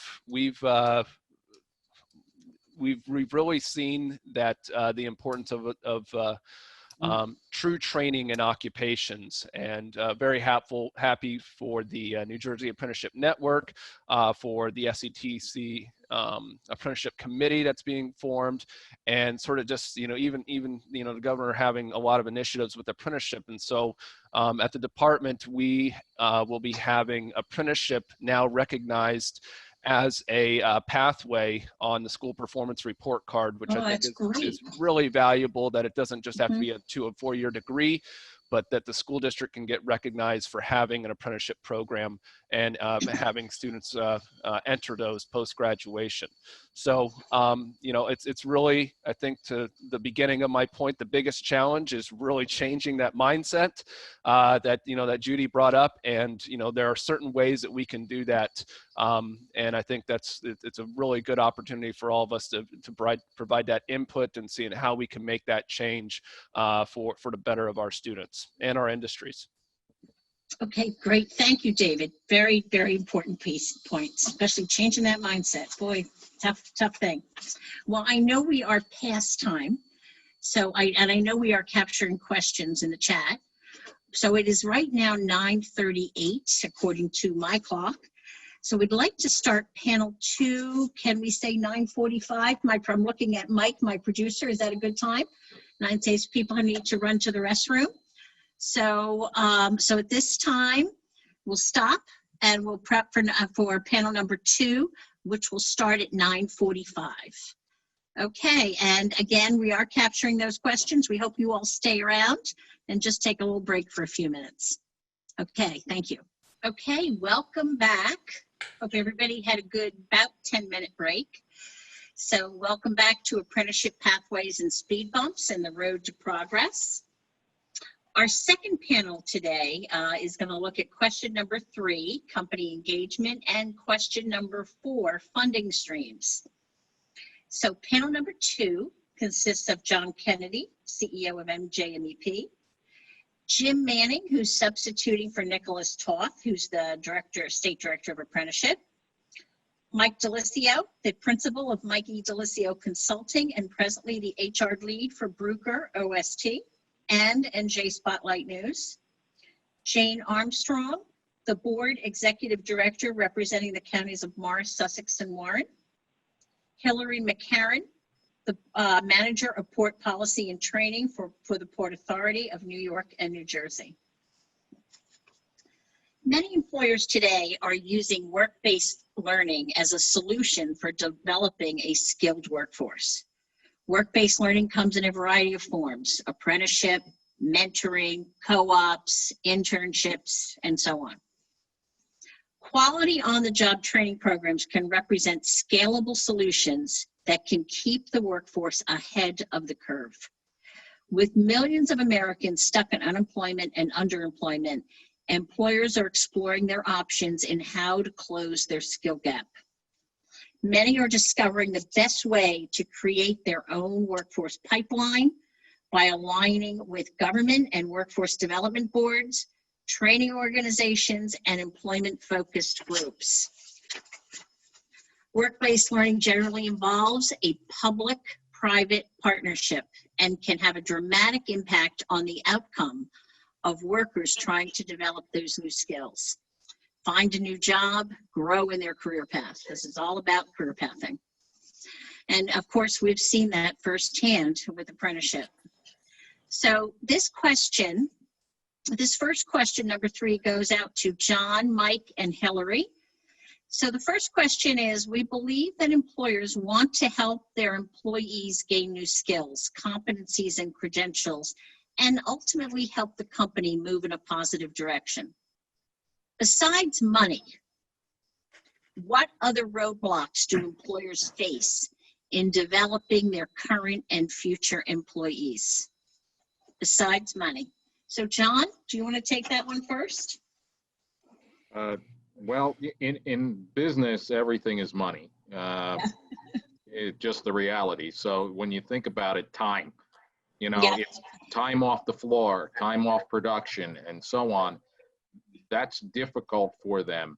And that's why some of the programs that we've developed and worked with the county colleges and stuff, some go on weekends, some go on evenings, some go, our apprenticeship, our Gaines apprenticeship program, we dropped to one day out of the production line a week to try to reduce that impact. Companies want their people upskilled. They can't bring in new people until somebody's upskilled and moves into a different position. Almost every company we work with provides some type of training or aspect. It's just, it just is time. Outside of money, but that's money. Yeah, it is. Time is money. I understand that. Time is a critical piece. Okay, Mike, where's Mike? I know he's on. Here is Mike. There I am. Yes. First, I want to thank everyone for the opportunity to talk with everyone today. In answer to your question, I agree with you, John. It is time off the floor. And however, we believe that capability enhancement is the path forward to the success of our business.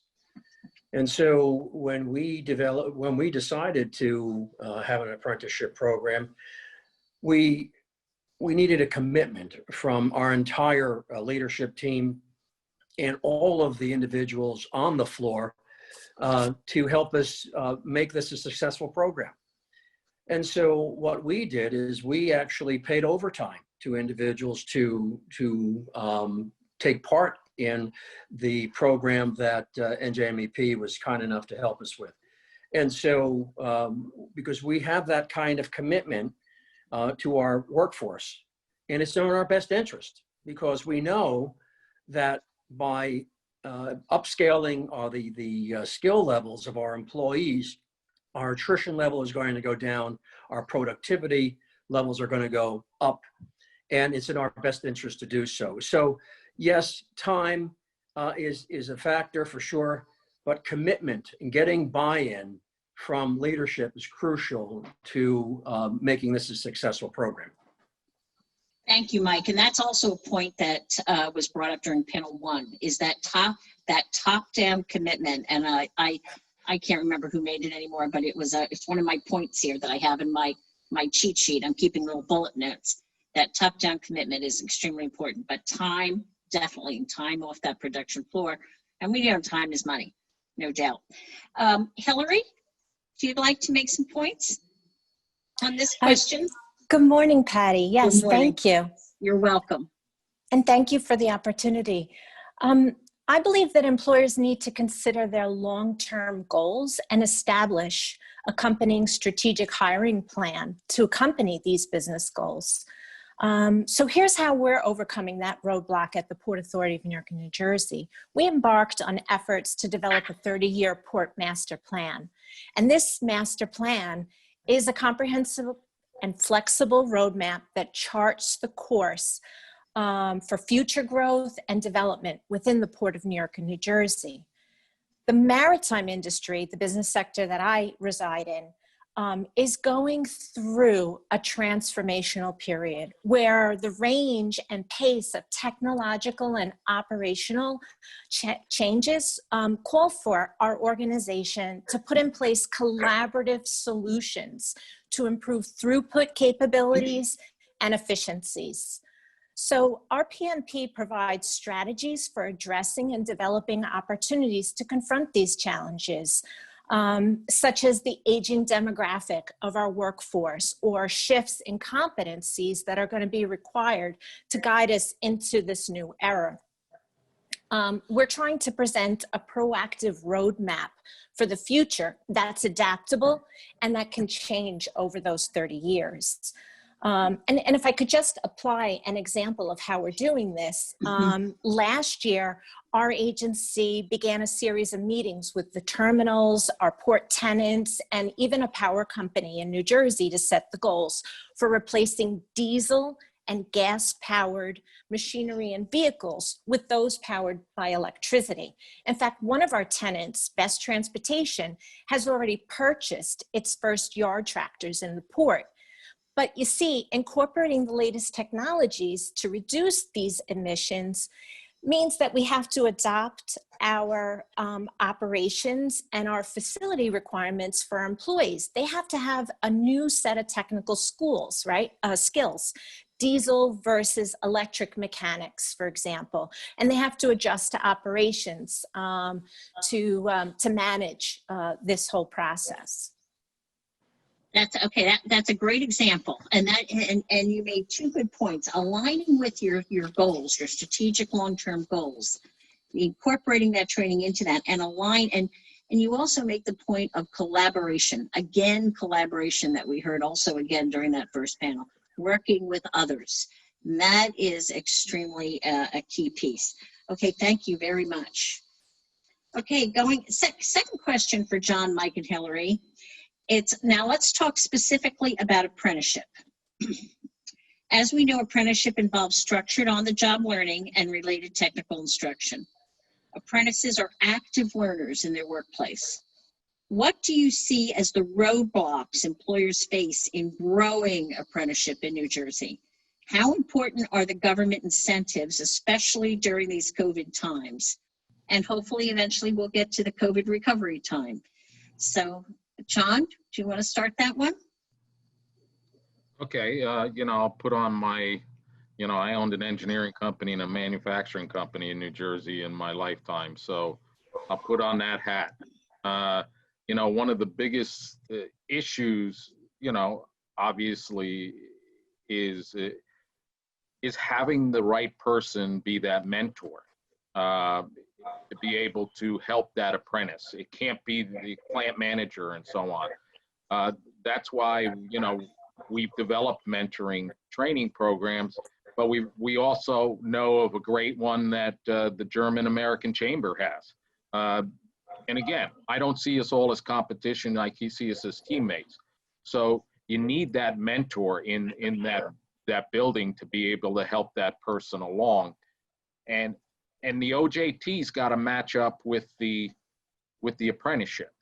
And that's the work that we, you know, you guys like you and Bob Lipka and Torsten have done such a wonderful job of redefining some of that OJT so that it actually applies properly to what they're trying to accomplish. Mhm. It's just not an easy thing, because years ago there was much more structure, but an apprenticeship back, you know, when I first came out of high school was a 3 to 5 year program. Companies can't wait 3 to 5 years. So that's why we developed ours to be a year and a half so they can get through the program. But that's why we need to rely on the county colleges, et cetera, and the 4-year schools to create additional learning opportunities. And I also heard the partnerships in there too, the importance of those partnerships. Yep. Okay. Okay. Mike, do you want to take that question? Oh, Mike, you have to unmute. There you go. So I'd be happy to. So I have multiple answers, I think, for this, or multiple comments. One is, well, for instance, in my particular company, we are engaged in the manufacture of superconducting wire. And our wire goes into MRI units across the world, and we have 60% of that market. It's a very high, you've actually visited our facility, so you know how difficult it is to make it. And we have people who are working those machines to make that wire. We have maintenance mechanics who ensure that our machinery, some of it dating back to 1939, is running continuously. The median age of our maintenance mechanics, for instance, is age 60. And it is incredibly difficult to replace any of those kinds of people, because those skills are very difficult to find now, because many of our VOTEC schools just don't teach some of those things on a regular basis or have consolidated programs. And so I think the barriers are many as it relates to Judy mentioned it earlier, VOTECs are having a very difficult time in terms of capacity. There are waiting lists. It's very difficult for VOTECs to extend their bandwidth in terms of helping manufacturers. You know, some of the things that most people don't know is that, you know, 75% of the apprenticeship programs in the United States goes to construction, not manufacturing. Only about 25% goes to manufacturing. And so we need to have a national, not only a state narrative, but a national narrative that focuses resources on apprenticeship and apprenticeship for manufacturing. You know, we spend something like only $200 million nationally on apprenticeship programs, but we have a defense budget of $750 billion. So I think, you know, the national narrative should be, let's not focus solely on paying for colleges, but let's increase our commitment to apprenticeships. Because as John said earlier, 60%, 50 to 60% of individuals drop out of college. So where is that safety net for those, you know, for those 60% of people who are dropping out? So it's a multifaceted dilemma, because we have to change the mindset of parents who want to send their kids to college. There's not that narrative of going into the trades in our high schools, because the emphasis is on college. So those are some of the barriers that we face. But, you know, what we as manufacturers in this state, which are some 13,000 manufacturers in this, we have a responsibility too. We have to get out there and talk with high school students. We have to continue to bang the drum to our legislators to increase funding, So there are many things that I think we need to do to sort of get rid of the barriers that inhibit us. That's great, Mike. And I do love the fact that you even said it's important for the industry to get out there and bang the drum also. Yep. So I think having the voice, certainly the voice of education providers is always heard, but I think the voice of the employer is extraordinarily important. And banging that drum. Yeah, this is why banging the that JAG, drum. this is why the JAG program, for instance, is so powerful. Very good. Okay, Hillary, do you want to take us to where did I lose Hillary? She's here. So No, she I'm is. here. Okay, you're here. Mike, well said. And I'm probably going to echo some of the things that Mike has just eloquently shared. I'll add to the fact that one roadblock is training delivery doesn't fit it's not one size fits all. The development of training programs really needs to effectively take into consideration cultural diversity. Methods of delivery may be received positively by some, but then it falls flat for others. And what's more, it's inevitable that in your workplace, you're going to have people of different generations on staff. So that's another one of the training and development issues in the workplace. You have to adjust for different learning styles so that you effectively modify your training modalities for delivery. And then I'll just, continue on the point about parental acceptance of alternative career pathways. And I don't mean to offend Lourdes from the earlier panel, but everybody's child isn't suited to become doctors and nurses, right? So providing awareness at the high school level for maritime transportation, logistics, and distribution careers is one of the things that the Council on Port Performance is really emphasizing. And that entity is made up of not just the Port Authority, but employers at the port and other stakeholders. So when we were approached by the Jersey City Board of Education to discuss non-college bound career pathways, we discussed a shortage in interstate drayage truck driving. So today, the district is rolling out an interstate CDL program. The kids are going to start in 2021 with a virtual course.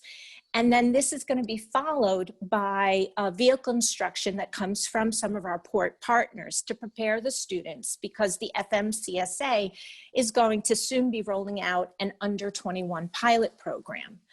And if I could just add that with college tuition costs escalating, worse than the housing market, right? I mean, we need to think creatively to make education affordable. So an example I can give you here is on Staten Island in New York. Port Richmond High School is partnering with the College of Staten Island to create and launch a 6-year PTech program. So the students receive credentials and an associate's degree to prepare them for the future. What the school system found was that 30% of their high school graduates after 4 years entered the workforce, but their career options were really limited to things like retail associates at the mall. And I mean, we all know where, that's heading. Yeah. Very good points. Very good points. And I'm sure Judy, who's on the first panel, heard that, but some very excellent points regarding the CT, what schools are doing to incorporate some of that work-based learning. And that's a great story. That was great. Okay, let's go on to question number 3 for this question. We have lots of education and government partners on this call. I'm sure that many employers have no idea of the variety of services that may be available to them, and they don't have a full understanding of apprenticeship.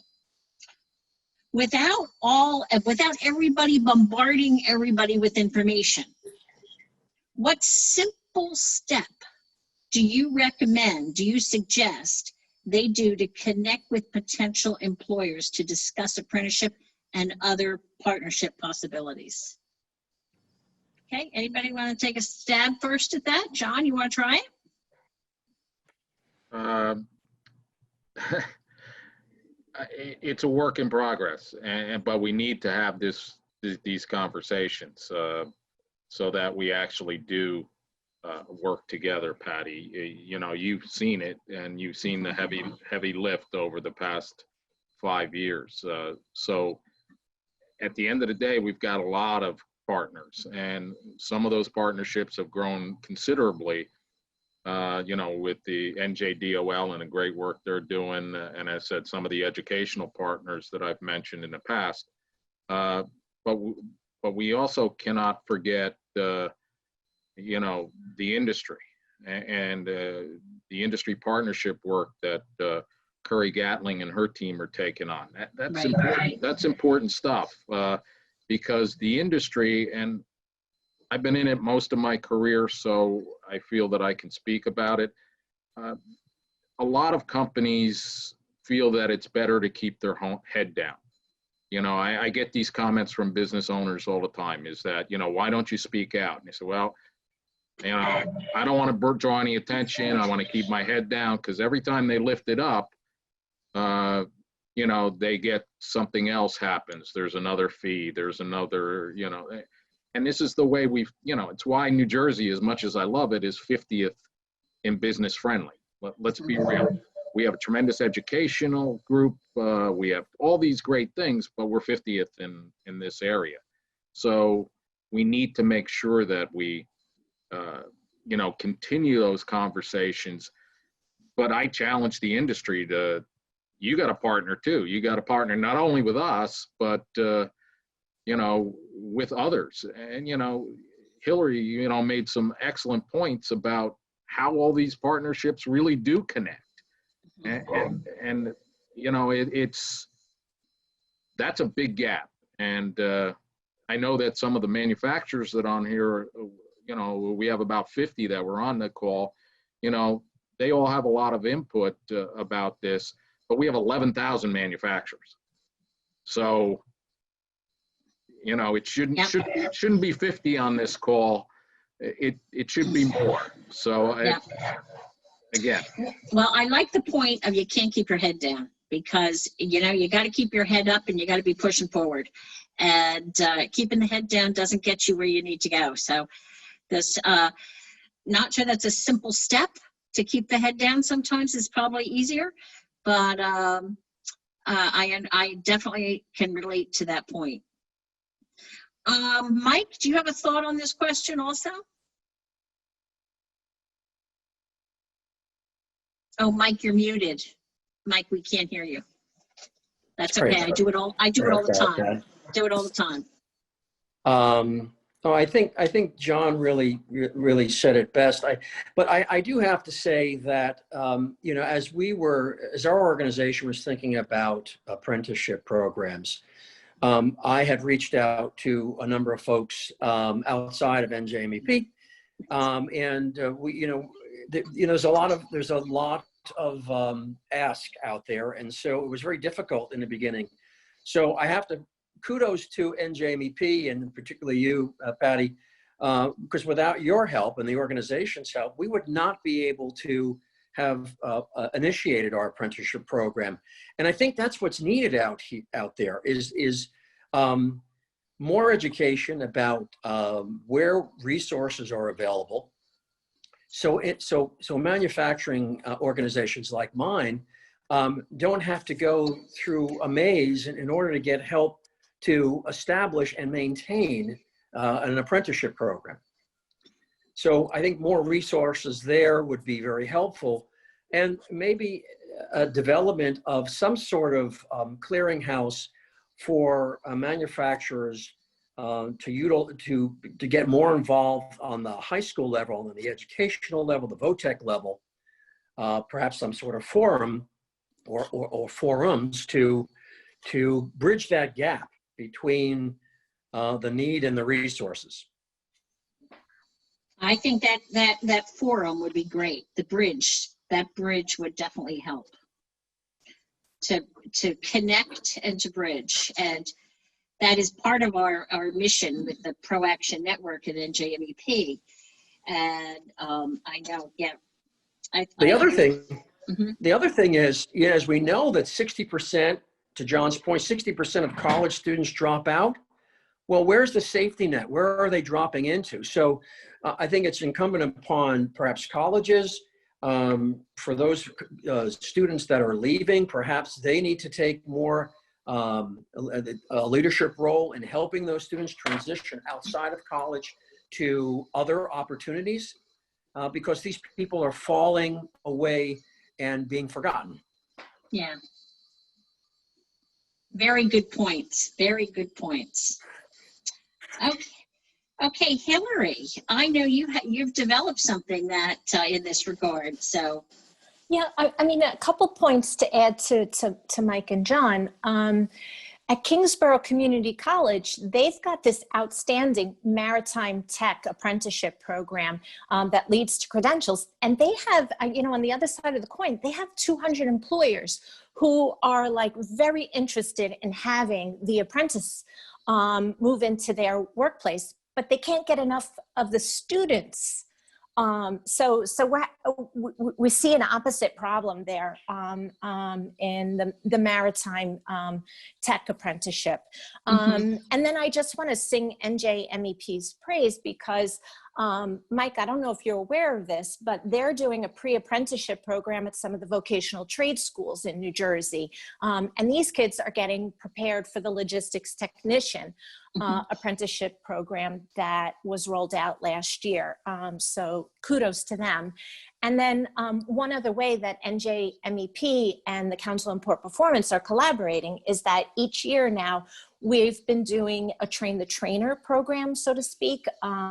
This is targeted to educators at the high school level, and we're doing like a mini conference. We bring them out to the port if we can. In COVID, we'd had to do it virtual this year, but we've been talking to them about all the career pathways. And I think that is that kind of collaboration and bringing people together really gets interest and excitement growing. And then the last point I just want to make, Patty, is that I encourage job seekers, employers, recruiters, job developers to join the Council on Port Performance LinkedIn job board that we set up. And it's called Transportation, Logistics, and Distribution Jobs in the New Jersey region. I gave Patty the link to this, so hopefully she can blast it out to all the participants today. But there you're going to find information on events that we're holding, whether it's an internship and our apprenticeship fair or it's a job fair. So we share webinar recordings to get people interested in jobs that we know employers are recruiting for. So this is a really great resource that I encourage everyone to take advantage of. yes, I think that is a great resource. I actually went on that site. That's a great resource, and I will definitely put that out in the chat so everybody can get that. That was great. Thank you. Thank you, Patty. Yes, and I know that Jane and Jim are on. Their questions are upcoming, but I just wondered whether either of them had any thoughts on the 3 questions that we posed to John, Mike, and Hillary. Do you have any thoughts that you'd like to share at this time? I know we didn't plan it that way. Jane, do you have any? I see you sitting there very religious, very beautifully. Good posture, huh? That's it, good posture, yes. I don't know if you had any. Yeah, go ahead. I will just say overall, and I've known you a while, and I want to applaud the great strides that New Jersey has made in addressing apprenticeship, especially. You and I spoke the other day. I was involved from the educational side when Meredith Aronson was around, and we were just, looking at this at a statewide level and embracing manufacturers. But, and again, kudos to NJMEP, because I think you've been leaders in this and good partners too. Well, thank you. Thank you, Jane. The one thing, we started, and something that Hillary mentioned with Essex VOTEC, the Donald Payne School. They are where we did our certified logistics training, and they were a welcome partner with apprenticeship also. We have that, and of course with CCM, County College of Morris, and North CBC, and now we're doing some real great stuff with Rowan University. So it's exciting. Setting up those partnerships is exciting. Okay, moving on to Jane and Nick's topic. Jim, I'm sorry, can't say Nick. Jim Manning is substituting for Nick today. Okay, question number 3 leads us to question number 4, which is that all-important question about funding. We know that funding helps create, sustain, and retain a viable workforce that can support current and future business and industry, and is a key component in the economic growth for New Jersey. So for Jim and Jane, here's the first question. We know the department, this one I guess we'll start with Jim. We know the Department of Labor puts out grants to support apprenticeship, pre-apprenticeship, customized training, and so on. However, today we've also heard the importance of mentorship, the establishment of partnerships, curriculum development, and so on. Can these things be included in the budget for a grant application, even though we know they will drive the cost per participant up? Are there other funding streams that training providers and employers seem to forget to look at when planning their workforce development efforts? So Jim, do you want to take that one? I know we don't have your picture, right? We don't see your picture today. Jim Manning, are you there? I see him on the screen, but he's still muted. Jim? Well, I guess. I'm sorry, Patty, I am here. Okay, good. I'm glad. Sorry about that. I needed to mute myself. Sorry about that. That's okay. I forget. I do that too. Again, my name is Jim Manning. I'm with the New Jersey Officer of Apprenticeship within New Jersey Department of Labor and within the New Jersey Officer Apprenticeship Unit. And we oversee the contracts and programs of grants that we issue through our division. So as far as the question about, our grants are competitively awarded. So we issue what we call a notice of grant opportunity. So that notice of grant opportunity would be distributed to interested parties. We do have a website that you can monitor often. I'll talk about that in a moment. But specifically about the question, so the notice of grant opportunity would be for a specific program. For instance, we have the GAINS, the Growing Apprenticeship in Non-Traditional Sectors, or our pre-apprenticeship grant opportunity, which is PACE. Those are the two primary ones that focus on registered apprenticeship. So those notice of grant opportunities would explain and would have details about how you apply, the process for applying, what costs would be allowed or not allowed within that grant opportunity. So your budget could include some costs such as curriculum development. I'm looking at Patty, I know with the question you had some questions about mentorship and partnerships. I don't know if specifically developing partnerships would be an allowable cost unless a grantee really explains and justifies that cost. Primarily, we're looking for grants that we award to focus on the direct student services, the direct training for the registered apprenticeship program, and through our GAINS program, we do also have the on-the-job training wage reimbursement. So that's the primary focus of the grants. But there are other costs that can be included, like I mentioned, curriculum development.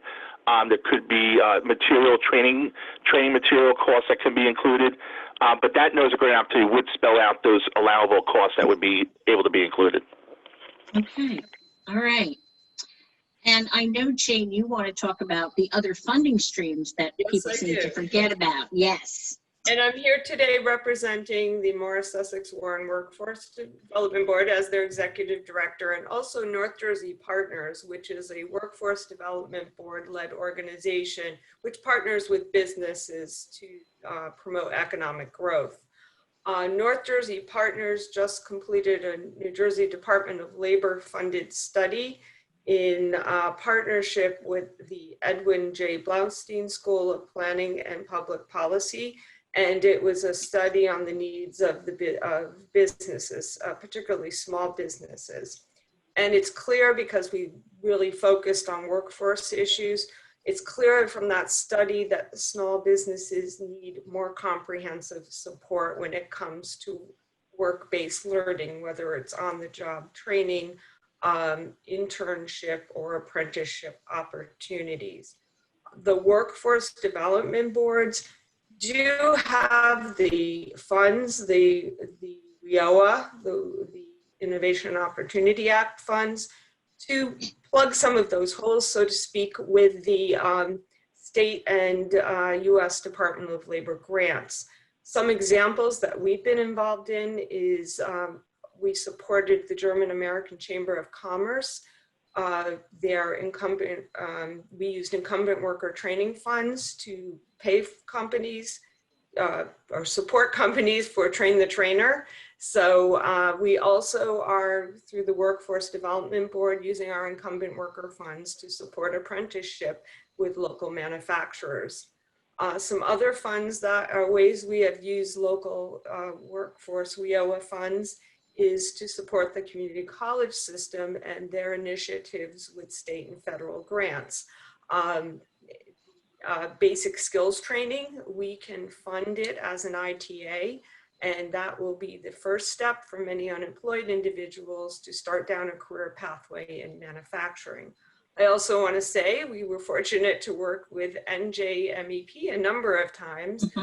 One in particular is to support PSE&G, and that was to help incumbent workers that had to be cross-trained or they were in jeopardy of being laid off.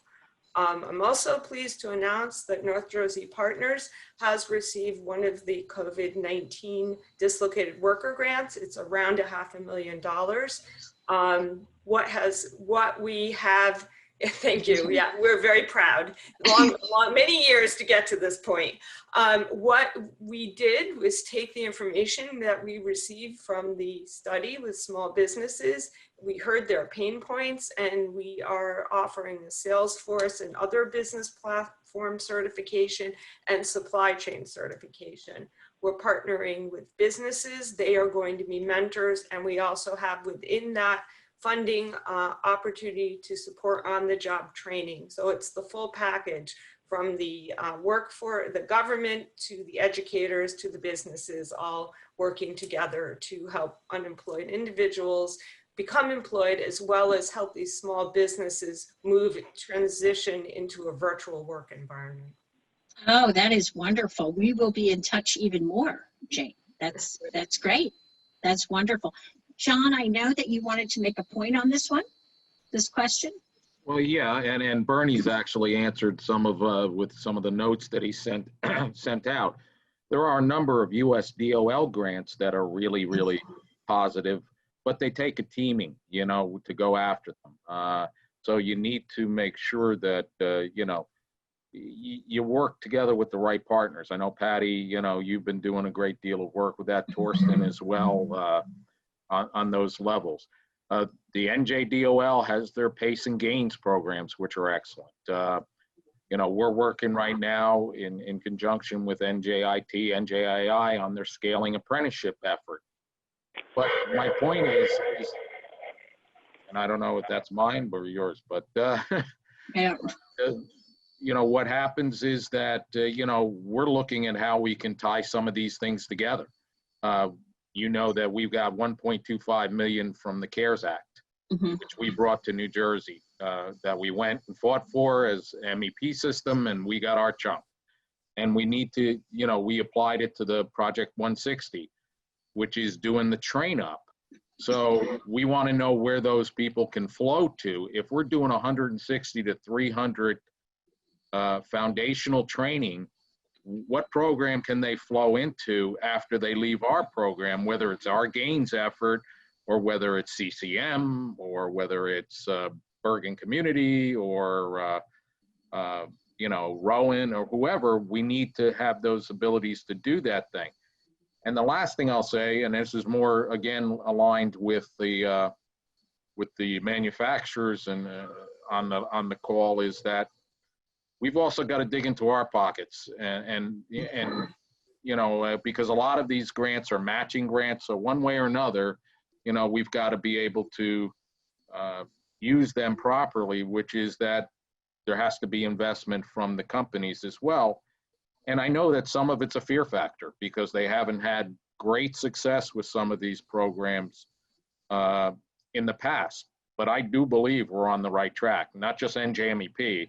You heard from Hillary, you've heard from, you know, so many other people today. I mean, I think we're making gains that are important, you know, and you know, Jim Manning has been, and Nick Toth have been tremendous partners in helping us. And that includes the people that aren't coming into manufacturing that come through us that we're trying to push to another program somewhere. And, you know, Jane, she's Morris County. Of course she's doing a great job. Of course she is. You know, had to give a shout out to us, Morris County once, Jane. But Thank you. thanks, Patty. That's great. That's great. Thank you very much. Okay, let's go on to the second question. Same, this is a Nick and Jane, or a Jim and Jane question. Jim and Jane, not Nick and Jane. Times are hard now. COVID-19 has affected production, disrupted the supply chain, and we have many unemployed individuals who need to get back to work to support their families. We recognize that for apprenticeship to be sustainable, employers have to have skin in the game. Is this the right time to look for that skin in the game, or to plant the seeds for getting to the apprenticeship sustainability model? Has there been any discussion on the state level regarding this? So Jim, do you want to take that question? Of course, and thank you, Patty. So again, with that question as far as skin in the game, and our commissioner, Robert Serra, actually has said that many times, that if we are going to award grant money in particular, that the employer should have skin in the game. And I think there's a couple ways to look at that. While our grants do not specifically call for a percentage match by the employer, obviously if you're applying for a grant, that's going to mean that you're going to need some staff to help manage that grant, right? So you're going to have to do monthly reports to report on your progress with your grant. You're going to need to obviously have some staff maybe oversee new hires that are coming on board through the grant. So we understand that's going to be some work on behalf of the employer. I think it's intended really to say, as an employer, you can't expect the state to walk in, give you 100% of the cost of money, and then expect the state to do everything. So the skin of the game means that obviously there's going to be some things the employer needs to do. We want to have financial incentives to help offset some of those costs to encourage employers to do that. And I think with our competitive nature of our grant opportunities, the stronger your application is when you apply for a grant, the stronger likelihood there's going to be that you're going to be awarded a grant opportunity or a grant. So, for instance, when we have a notice of grant opportunity and you're developing your budget, you're developing your narrative to support that budget, I think mentioning some of the in-kind costs that you have that you're going to incur as an employer is very important to list that. It takes a little bit of time to do that, but it could be management oversight of the grant, management oversight of the training director who's going to be focusing on the grant activities. It could be other costs that you're incurring due not only because of the grant, but because of the new hire or the incumbent worker that you're training. So that skin in the game doesn't mean that we're looking for a certain percentage of money on the table along with our money. It's really intended to say we understand the employer, especially in this time with COVID-19, and as John Kennedy mentioned earlier, right? Every minute that production line is not working means money. But if we can help together, working together, and together means not only New Jersey Department of Labor, obviously U.S. Department of Labor is our, I'm going to say primary partner, right? Because without U.S. Department of Labor being a registering agency for registered apprenticeship, we wouldn't have registered apprenticeship. So obviously USDOL is a key partner, but as well as New Jersey Department of Education, Dave Gerke being on the call with his department. He and I talk often and collaborate together as well. So there's a holistic approach as far as the different partners and everything, but having skin in the game, just having the employer realize that it's going to take a little bit of work to have that grant, but we try to do whatever we can, especially in my unit with technical assistance and making sure that your success obviously is going to be our success as well. And our success means everybody on this call, everybody in the world of apprenticeship, and we try to work together on that. Great, great. One of the things, Jim, I know you're substituting today, so I certainly don't want to put you on the spot, but I had a conversation with Nick yesterday, and he was telling me about the possibility of what I call customized solutions for each employer. And while I think that might be a little difficult to manage, I actually thought in the end, after dreaming on it for a bit, thought that might actually be a good idea. So do you have any knowledge of that? Because the customized site, some employers would, I know you weren't on the first panel where we had some employers talking about, you know, the value and what they would put into it the next time. But do you have any thought on these customized solutions? I hope I'm not speaking out of school, so I think I'm going to say everything that's appropriate to say. Yes. I think internally we always have conversations about how can we streamline or make the process easier for employers to apply for grant opportunities.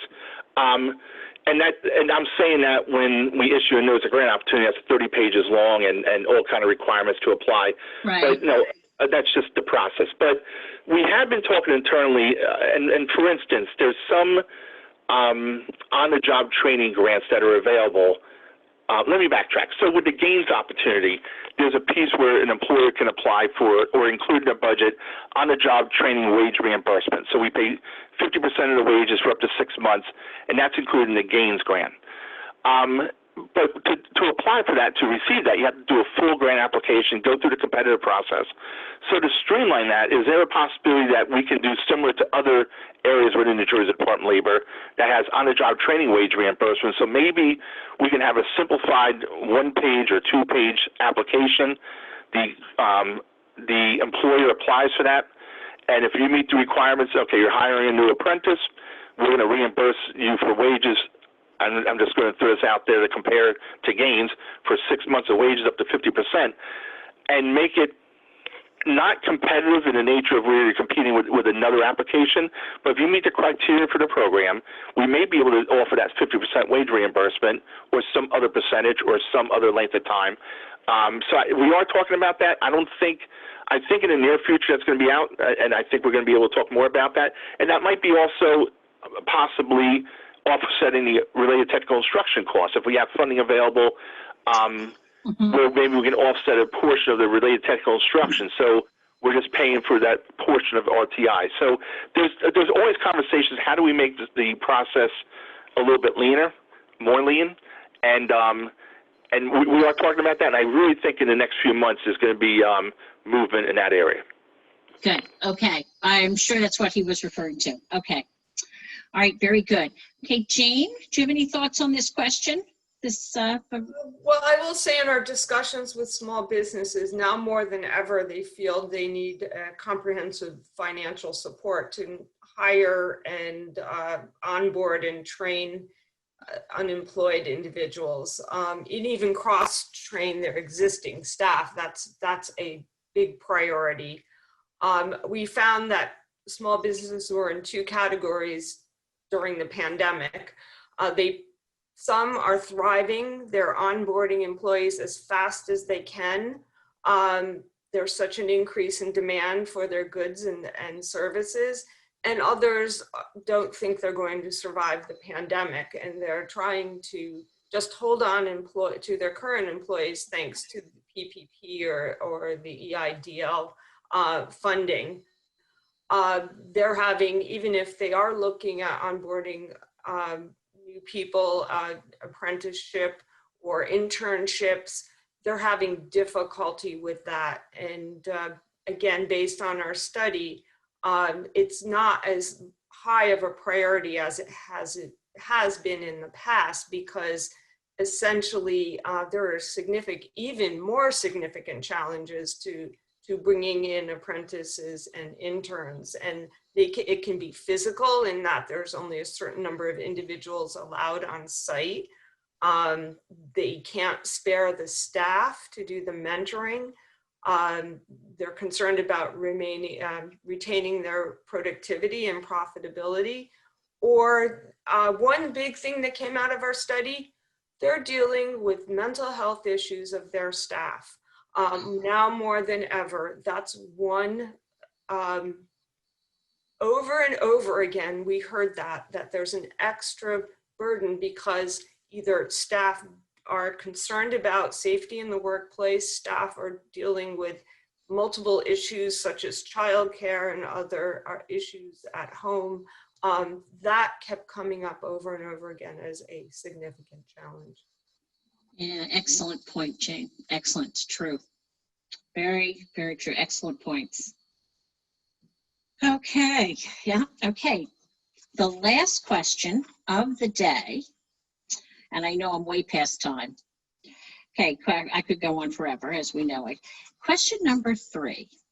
As you know, we have many training providers and employers on this call. Funding is important to them, and funding streams can be confusing. What or who do they call for help? Do they watch the Department of Labor website and wait for an NGO to come out? Do they call the Workforce Development Board? Do they call the business representative in the area? Do they do all of these things? Any suggestions on to make life a little bit easier for the training providers and for the employers on the call regarding funding?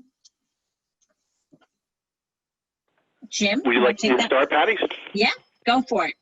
Yes. So there's a lot in that question, but I will say, so with our competitive nature, and again, it's a state legislative law that states that we have to have for training grants a competitive grant process. So, and as the question, as Patty mentioned, funding streams can be confusing. So obviously with funding streams, some funding only can train youth. Some funding can only train, say, dislocated workers, out-of-work employers. We're fortunate with our funding in New Jersey Department of the Office of Apprenticeship within New Jersey Department of Labor, where our funding, we may have different funding streams, but we try to align those funding streams to the grantee. For instance, with two of our PACE grantees, we used what we call New Jersey Build funding, which is to help women minorities go into the construction trades. And so it's a money 0.5% of all construction in the state of New Jersey, public construction, goes into this fund. So 2 of our grantees that applied for PACE were focused on construction, and we're focused on working with women and minorities. So that's a perfect fit with that funding stream. So the grantee applied for the grant, not really aware of that funding stream, but we were able to offset, and that enabled us to use other funding from another source, and able to for us to allow a couple other grants, because that funding got stretched out a little bit further.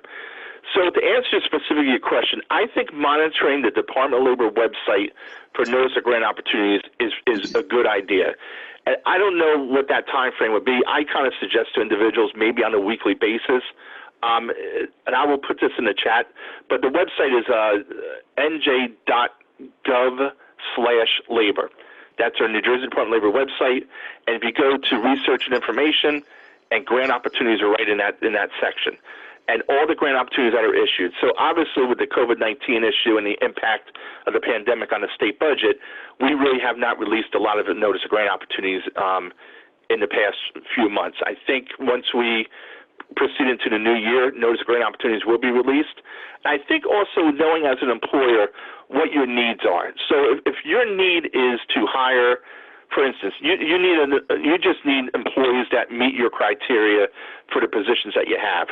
We can help source candidates that are currently dislocated workers through our one-stop system, and give you some candidates that would be interested in that position, in those positions that you have available, and help source those candidates for you.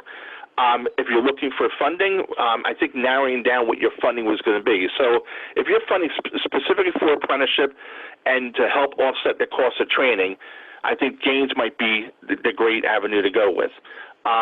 If you have, your business has a new piece of equipment that you purchased, and you need to train your employees on that piece of equipment for you to become more competitive, the upskilling or customized training grant through Howard Miller's area might be a better option.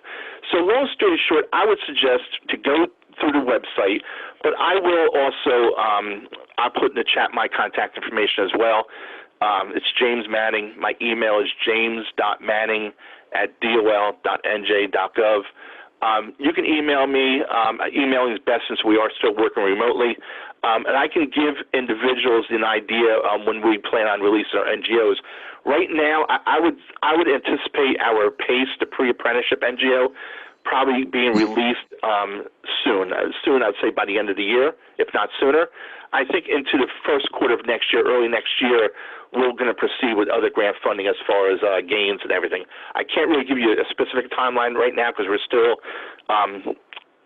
developing priorities based on the budget that we do have. But I'm going to say in the near future, but at least if someone does call me or contact me, I can give them information from my specific area. But that's my suggestions. Now, Patty, you did mention, as well as the business reps that are, every county has a business representative that represents New Jersey Department of Labor. Those business representatives work closely with not only the local areas, the workforce development boards, but as well as, obviously with central office here in Trenton, New Jersey. So they're knowledgeable about the different grant opportunities that are out there. They may not know every particular detail. That's more for the program area to detail that specific grant opportunity. But I think staying in touch with your local business representatives or discussing your needs, and that's the first thing a business representative will do when they meet with a business owner or an employer, is what are your needs? Because a lot of times the first question is, I need money. How can you help me out with money? And we understand financial situations of businesses, and money is very important, but we need to focus on what your need is. And once we listen and hear what your need is, then we can maybe align the business, the correct program to what your needs are. Hopefully that will help. Well, that's great. That's great, Jim. And Jim, could you also, I believe there is a website that lists all those business representatives. Am I correct? Yes, there is. I will include that as well. If you could include that in, I think that would be helpful, so that the person knows who they should contact for their county. I think that would be a great addition. I will. And okay. And Jane, your thoughts on this topic also? Well, I agree that employers are very confused about funding sources and resources that are available. I'll say on the state level as well as regional and even locally. Again, with our discussions of small businesses, they desire a centralized resource, a repository of information, and a toolkit to help them navigate all these funding sources available. We spoke about, or they were suggesting, the Business Action Center as a possibility of fulfilling this role. It's also clear that on a local level, and we're accountable for this as the workforce development boards that oversee the workforce system and the one-stop system in the local area, that we need to send a unified message, brand ourselves better, and do a better job of communicating what we can provide. We also need to form stronger alliances with the professional organizations and the community colleges. At this point in time, the workforce boards have funding through the WIOA funding stream to assist businesses. OJT, I have OJT funds that I haven't expended that I would love to expend. This is a priority for our workforce board to support businesses. We've taken on an associate director for business services so that we can focus more on labor exchange, not just help the job seekers, but help businesses with their needs. So we're also involved in completing a local process mapping to look at our one-stop system and the silos that cause us confusion. And we will be making recommendations to the board and back to the Department of Labor on how we can better present ourselves in a unified manner. That's great. I cannot thank you enough. Both panels were outstanding. That was just great. I really appreciate that. Patty, do you mind if I add one more quick thing for 1 minute? Absolutely. I'm very sorry. I know you're running late. I think it's important to maybe just summarize, but a lot of discussion that's been going on, not only today, and I think this forum is an awesome opportunity for us to reach out to employers and engage employers. But we've been doing this for a couple of years at New Jersey Department of Labor, and we meaning New Jersey Department of Labor as well as all of our partners. But I think it's important to kind of just step back.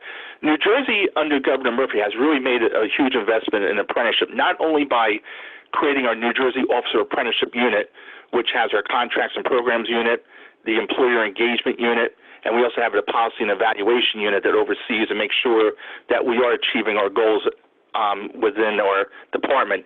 But more importantly, it's just the discussion and having apprenticeship front and center and helping employers through the process of registered apprenticeship, not only by the investment of state money of over $10 million over the past 2 years, but as a whole, all of us as part of this New Jersey Apprenticeship Network, since January of 2018, when Governor Murphy took office, we've seen a 49% statewide increase in the number of registered apprenticeship programs in the state. We currently have 298 registered apprenticeship programs in the state of New Jersey. Since 2018, hired over 4,300 new apprentices.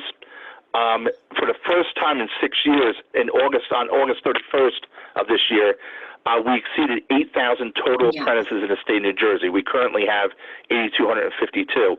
So I think we made great strides. As we continue, I think it's just going to even get stronger. And New Jersey Department of Labor can't be the only stakeholder that takes credit for that. It's really everybody. The local workforce development boards, U.S. Department of Labor, obviously assisting. And I just wanted to say to NJMEP, having a forum such as this and all the and taking the lead on helping your member employers and manufacturers understand apprenticeship has really helped us out to meet those current numbers that we have. So I just want to say thank you, Patty. Thank you, John Kennedy, and to the whole NJMEP team. And particularly thanks for inviting us to be part of this forum this morning. Oh, pleasure having you. Pleasure having the entire panel. I really want to thank panel 2, John, Jim, Mike, Jane, and Hillary. And Jim, you can tell Nick that you did an awesome job substituting for him once again, right? Once again. So I know I am an hour over and we didn't get to one question in any of the chats, but we do intend to answer those questions. And it probably would be good if I come up with a summary or a meeting and we can send it out to everyone. I'm sure our marketing department has everyone's email. Does anyone on panel 2 have any last minute thoughts before we close for today? Just quickly, Patty, knowing how you were trying to push every button and keep things rolling, I tried to answer. There's been a tremendous conversation going on in the chat, and I've tried to answer, and people like Jim and Bernie and so on have also. So there's a lot of great stuff going on, and I also invited anybody that wants to even, monitor the SETC apprenticeship committee, and please reach out to me and we'll make that happen. So Patty, great job today. Thank you. Yeah, no, my pleasure. I purposely, when I do these things, I don't look at the chats until it's over. I can't seem to I like keeping very engaged with the conversation. So I now, after we end, we'll go through, and we have people here who are taking all these notes. So I'm going to create some sort of a document so we have the information that everyone has shared with us today. So, and we'll get it out to everyone. So again, I want to thank panel number 1 and number 2. Great job. Really appreciated the time you took, not just for the prep, but for our last minute little changes that we've had. And so thank you. And I hope you all have a wonderful Thanksgiving. So thank you very much. Thank you. Thanks, everyone. All right. Bye-bye. Thank you. Bye-bye. Bye-bye.